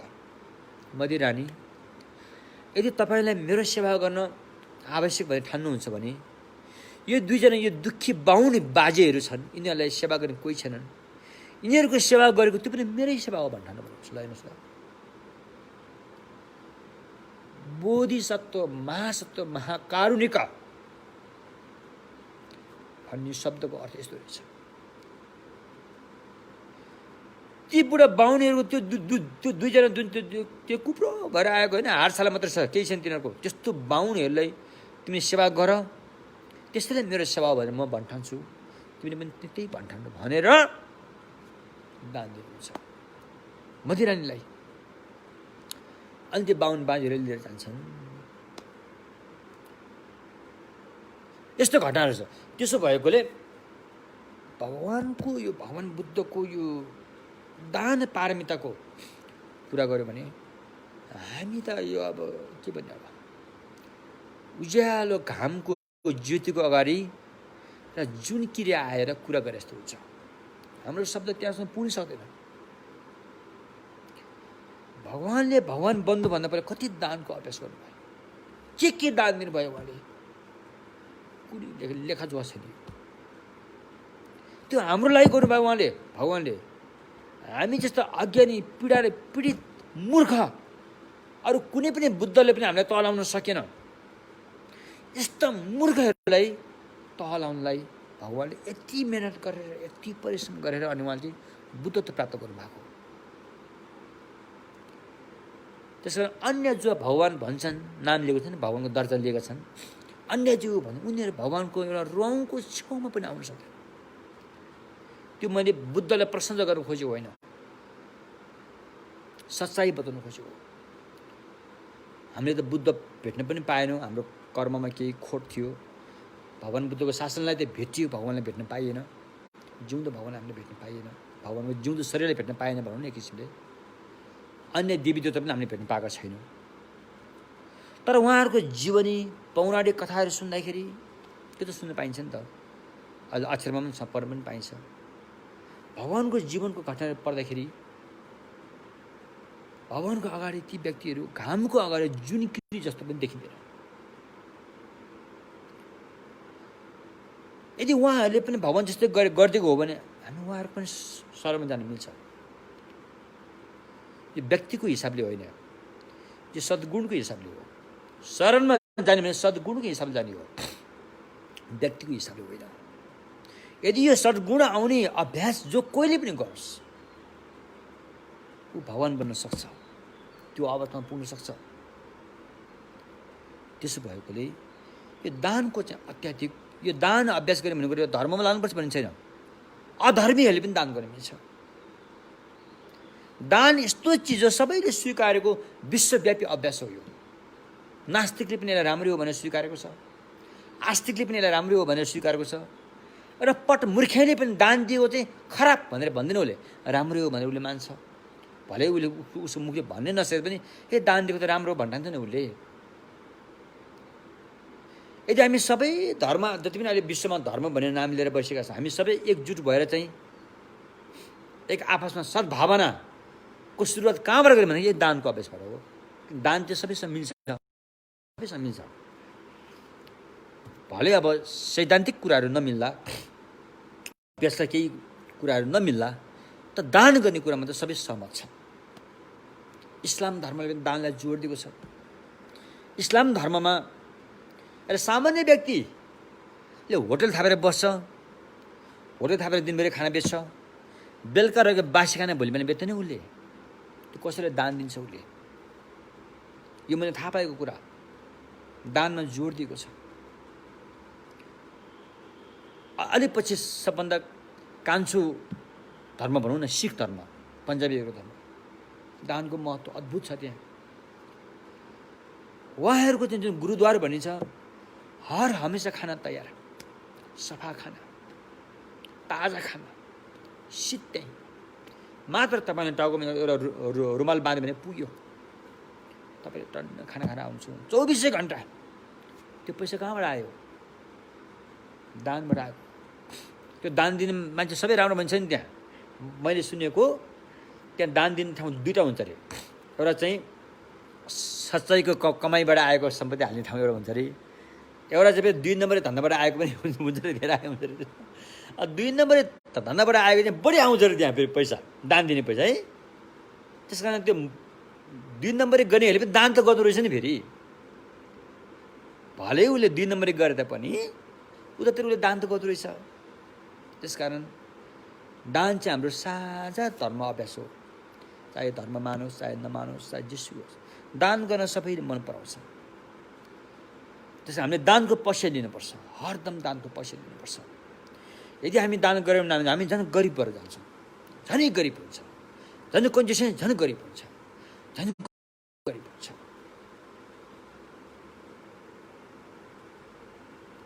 मैले यहाँ यता कता सुन्दै थिएँ, कोही एउटा व्यक्ति आयो अरे, कोही एउटा चाहिँ दानपति आएर कयौँ किलो सुन खर्च गरेर बौद्धमा सुनले पोत्यो अरे। तर उसले आफ्नो नाम कहिले पनि उसले चाहिँ यो सामाजिक सञ्जालमा पनि निकाल्न चाहेन, कसैलाई मैले दान गरे पनि उसले भन्न चाहेन। अब अरूबाट यसो भने त होला, फलाना दिउ भनेर ल राख्ला, समाजमा राख्ला, तर उहाँको आफ्नो तर्फबाट कहिले पनि मैले यति गरी भन्नु भएन। उहाँले निष्पक्ष दान, त्यो त भगवान बुद्धलाई थाहा छ नि, किन भन्दैन पर्यो? भगवान बुद्धलाई थाहा छ नि। तपाईँले भन्दैन मैले दान दिएँ ल हेर भनेर देखाइदिनु पर्दैन त। भगवान बुद्धलाई थाहा छ, अरू मान्छेलाई भन्दा बढी भगवान बुद्धलाई जान्नुहुन्छ। त्यस्तो ज्ञान छ उहाँसँग। उहाँले थाहा पाएपछि हामीलाई पुगिहाल्यो नि, अरूले किन थाहा पाइरहनु पर्यो? जुन थाहा पाउनु पर्ने उहाँले थियो, उहाँले थाहा पाएपछि पुगिहाल्यो। यस्तो किसिमले दानमा हामी चाहिँ अग्रसर हुनुपर्छ। अस्ति मैले एउटा यहाँ शब्द भनेको थिएँ, त्यसमा अलिकति मिस्टेक भएछ, म अहिले त्यसलाई माफी चाहन्छु, सच्याउन पनि चाहन्छु। 2 जना मान्छे भोकाएको छ, खाना 1 गाँस मात्रै छ। जो व्यक्तिको हातमा 1 गाँस खाना छ नि, त्यो व्यक्तिले यो खाना मैले खाएँ भने अरूले के खाला भनेर सोच्यो भने त्यो चाहिँ सज्जनको सोचाइ हो रे, सज्जनको सोचाइ हो। जुन मेरो हातमा 1 गाँस खाना छ, त्यो त्यसले खायो भने म के खाउँला भन्ने त्यो चाहिँ पिशाचको सोचाइ हो रे, पिशाचको सोचाइ हो रे। अस्ति मैले अलिकति बिर्सेँ है, यो मैले खाएँ भने अर्कोले के खाला भनेर चाहिँ पिशाचको सोचाइ भन्नु पुगेछ। अनि यो उल्टो पुगेछ है, त्यसो अलिकति तपाईँले बुझिदिनु होला। यो मैले खाएँ भने अरूले के खाला भन्ने मन चाहिँ सज्जनको सोचाइ। यो अरूले खाइदियो भने म के खाउँला, म कसरी पेट भरौँला, मेरो भोक कसरी मेटाउला भन्ने चाहिँ पिशाचको सोचाइ हो रे। त्यसकारण हामीले दानमा चाहिँ तत्परताका साथ अगाडि बढ्नुपर्छ होइन। यो दान दिने अभ्यास चाहिँ त्यति गाह्रो पनि एक किसिमले छैन, किनभने दान लिने व्यक्ति त जहाँ पाए त्यही पाइन्छ, दान दिने व्यक्ति त सबै ठाउँ पाइन्छ। यो अभ्यास गर्न त्यति गाह्रो छैन। यसरी हामीले दान गर्न सकिन्छ। अब यसमा सुरुवात चाहिँ तलबाट गर्नुपर्छ होइन। 1 डाडु पानीदेखि दिल्ली हुन्छ। अब तपाईँको मनको हैसियत, कन्जुस्याले तपाईँको मन कतिको छोपेको छ त्यही हिसाबले सुरु गर्नुपर्ने हुन्छ। पुरै मन कन्जुस्याले छोपेको छ भने त अब दिनै सक्दैन उसले। अनि आफ्नै दाहिने हातले देब्रे हातलाई दिएबाट सुरु गर्नु पऱ्यो। कन्जुस्या अलिक कम छ भने चाहिँ अब सबभन्दा पानी दान दिने, सुरुमा सागसब्जीहरू दान दिने होइन। यसरी सुरु गर्नुपर्छ। र दिएको चिज चाहिँ राम्रो दान दिनुपर्छ है। फेरि आफूले लागेको लुगा, सेकेन्ड ह्यान्डको लुगा पसलमा राख्यो, आफू चाहिँ पहिलो फलफुल खायो, गोम्बा बिहारमा अरू चाहिँ सेलमा राखेको चाहिँ त्यो के अरे सेकेन्ड ह्यान्डका फलफुलहरू, त्यो चाहिँ राम्रो तरिका होइन फेरि उचित। अब तपाईँसँग छैन भने त त्यो पनि राम्रो हो, छैन भने त लागेको लुगा पनि त्यो पनि राम्रो हो नि त। भगवानको पालामा एकजना बुढाबुढी गरिब गरिब गरिब गरिब गरिब बुढाबुढी थियो अरे। उनीहरूसँग एउटै लुगा थियो। बाहिर भिख माग्न जाँदाखेरि बुढो गयो भने बुढाले त्यही लुगा लाएर जान्थ्यो, बुढी नाङ्गी भित्र बस्थ्यो कुटीमा। बुढी गयो भने त्यो लुगा बुढीले लाएर जान्थ्यो, त्यो बुढा नाङ्गी त्यो कुटीभित्र बस्थ्यो। त्यति बेला मैले जहाँसम्म लाग्छ दीपङ्कर भगवान होला सायद। दीपङ्कर भगवानको चाहिँ यो संसारमा आगमन भएछ। दीपङ्कर बुद्ध, धेरै पहिलाको बुद्ध हो। दीपङ्कर भगवान यो संसारमा आउँदाखेरि दीपङ्कर जस्तो मलाई लाग्छ है, अलि मलाई राम्रोसँग याद भएन। अनि त्यहाँ सबैले त्यहाँ चाहिँ सूचना दिए, ल भगवानको आगमन हुँदैछ, कसले पुण्य कमाउने हो, ल सबैले चाहिँ भगवानको चाहिँ होइन भगवानप्रति चाहिँ नि तिमीहरू सेवा गर्नु, कसलाई पुण्य चाहिन्छ, पुण्य चाहिने जतिलाई, पुण्य नचाहिनेलाई कर्काप छैन फेरि। अनि त्यो समाचार त्यो बुढाबुढीले पनि सुनेछन् त्यो। ओहो, हामीले पहिलो जुनीमा दान गरेका थिएनौँ, अहिले पनि दान गर्न पाएनौँ र यो हालत छ। अहिले पनि यत्रो मान्छेको चोला पाएर पनि हामीले दान गरेनौँ भने हाम्रो भविष्य त अन्धकारै अन्धकार छ। यो ठिक भएन। केही न केही दानको बिउ त रोप्नै पर्यो। तर दिने चिज त हामीसँग केही छैन। यता हेऱ्यो उता हेऱ्यो त्यही कपडा मात्रै देखिरहेको छ उसले। बरु हामी नगई बस्छौँ, यही कुटीबाट मर्या मरौँला, यो कपडा हाम्रो सम्पत्तिको नाममा यही छ, यसलाई कुनै पनि हालतमा हामी दान दिएरै छोड्छौँ भने अठोट आयो, प्रण आएछ।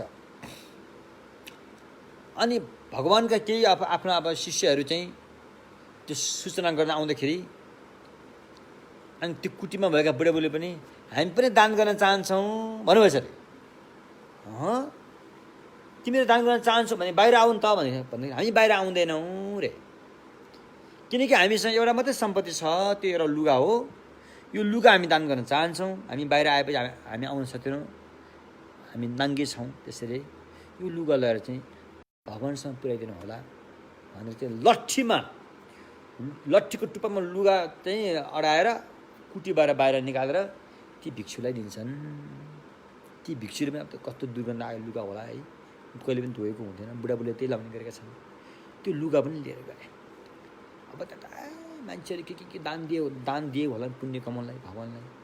त्यो लुगाको दुर्गन्ध देखेर सबै त्यहाँ नाक पनि छोप्न थाले, बिच बाटोमा अरू मान्छे नाक पनि छोप्न थाले। अन्त त त्यो लुगा पनि भगवान्कोमा पुग्यो। कसका? दीपङ्कर भगवान्का। अनि दीपङ्कर भगवान् बुद्धले त्यो लुगा हातमा लिएर आजको दान दिएको सामानहरूमध्ये पुण्य कमाउने श्रेष्ठ दान चाहिँ यो लुगा हो भन्नुभयो। उसलाई उहाँ जान्नुभयो, भगवान्लाई थाहा भयो त्यो ठुलो सम्पत्ति थियो। अनि त्यहाँका राजाहरू छक्कै, राजाहरू पनि थियो त्यो दान दिने। हामीले यत्रो चिजहरू दान गऱ्यौँ, भगवान्ले यो लुगालाई पनि बढी महत्त्व भयो। यो लुगा कसको रहेछ भन्दाखेरि यो लुगा कसको हो त भगवान् थाहा पाउन, हामी उहाँहरूको दर्शन गर्न पायो भने हामीले पनि राम्रो हुन्थ्यो भनेपछि अब यो लुगा दिने मान्छेहरू यहाँ आउँदैनन्, उनीहरू आउनलाई लुगै छैन, उनीहरू नाङ्गै बसेर भएको लुगा यति हो, यति पनि उनीहरूले दान दिएर पठाए भनेपछि तुरुन्तै राजा रानीले खबर गरेर नयाँ नयाँ लुगा लिएर आएर उनीहरूलाई पहिरन गराएर भगवान्को सामान्य उपस्थित गराउँछ। त्यसलाई भनिन्छ अहिले गरेको कर्मको फल अहिले भोग्ने, दृष्ट धर्म वेदनीय। यसै जुनीमा राम्रो कर्म गरेको फल यसै जुनीमा भोग्न पाए। त्यस्तो सुचित्त मनले पवित्र चिज, त्यो लुगा पवित्र थियो। बाहिर हेरेर त्यो पवित्र भयो, त्यो त मैल छ, मैला छैन, तर त्यो पवित्र थियो। भगवान्को हेराइमा त्यो पवित्र थियो। त्यहाँ दान दिएका सुन चाँदी हिरामा जेसुकै त्यो भन्दा पनि त्यो पवित्र थियो। पवित्र चिज पवित्र मनसायले पवित्र व्यक्तिमा पुगेपछि अनि त्यो कर्मको फल चाहिँ यसै जुनीमा पाक्यो। तिनीहरू तुरुन्तै धनी भइहाले। हेर्नुहोस् त, यस्तो घटना कति हो छन् त्यस्ता। त्यसकारण हामी दानमा पछाडि हट्नु हुँदैन। हाम्रो हात जहिले पनि मुठ्ठी होइन कि खुला हुनुपर्छ। चाहे हामीसँग धन सम्पत्ति होस् चाहे नहोस्, त्यसले के पनि फरक पार्दैन। दान गर्नुपर्छ भन्ने पक्षमा हामी खडा भएको हुनुपर्छ, न कि दान गर्न हुँदैन भन्ने पक्षमा। दानको पक्षमा हामी हरदम, हाम्रो पक्ष चाहिँ दानको पक्षमा हुनुपर्छ। हाम्रो भोट चाहिँ दानको पक्षमा हाल्नुपर्छ भन्ने कुरा है। एक किसिमले यस्तो किसिमले चाहिँ अनि हामीले चाहिँ दान गर्न सक्यो भने अनि यो चाहिँ बढ्दै जाने, घट्नेवाला छैन।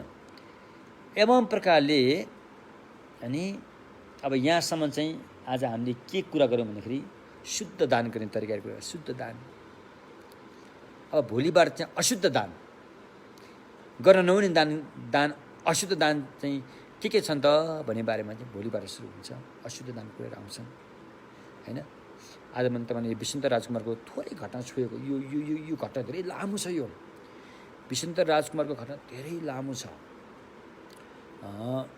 त्यसकारण यदा कदा मैले सुनेअनुसार सिख धर्ममा दान दिने प्रेरणा कहाँबाट पाएको भन्दाखेरि विष्णु राजकुमारको दानबाट पाएको भन्ने कुरा पनि हामीले सुनाएका छौँ। सम्भवतः अब गुरु नानकले विष्णु राजकुमारको घटना पढेको हुनसक्छ, उहाँले सुनेको हुनसक्छ। त्यस कारण यो विष्णु राजकुमार जति पनि अहिले दान दिन पर्छ भन्ने पक्षमा जति पनि उठेको छ, यो चाहिँ अधिकांश विष्णु राजकुमारको जुन दानको चाहिँ कृति छ, दानको ख्याति छ, त्यसबाट चाहिँ प्रेरणा लिएको हुनसक्छ। विष्णु राजकुमार भने अहिले हाम्रो भगवान्को शाक्य भनेको पहिलाको चोलाको कुराहरू हो। त्यो उहाँले पहिला भगवान् नहुँदाखेरि पनि उहाँले कतिको अभ्यास गर्नु हुँदो रहेछ, कसरी चाहिँ साधना गर्नु हुँदो रहेछ, दानमा कतिको अग्रताको भूमिका खेल्नु भएको रहेछ भन्ने कुरा चाहिँ स्पष्ट छ। हस् त यति भन्दै आजको प्रवचनमा यहाँ टुङ्ग्याउँछु। यसरी गरेको अध्ययन गरेको पुण्यबाट हामीले केही पुण्य सञ्चित गरेको छ भने सबै प्राणीको हितार्थ कल्याणार्थ समयसम्म बुद्धिज्ञान प्राप्त हुन सक्छ। साथसाथमा मानव चलनमा भइपरेको यस विषम परिस्थिति महामारी रोगबाट पनि शीघ्र स्वास्थ्य लाभ भएर अन्ततको त सबै बुद्धिज्ञान प्राप्त गर्न सकुन् भनेर चाहिँ पुण्य परिणाम गरौँ। सोनम जी थम्जे शिव थम्ने पे डन थम्जे के गर्न चाहिँ बलो ठुपाई सिपे छोले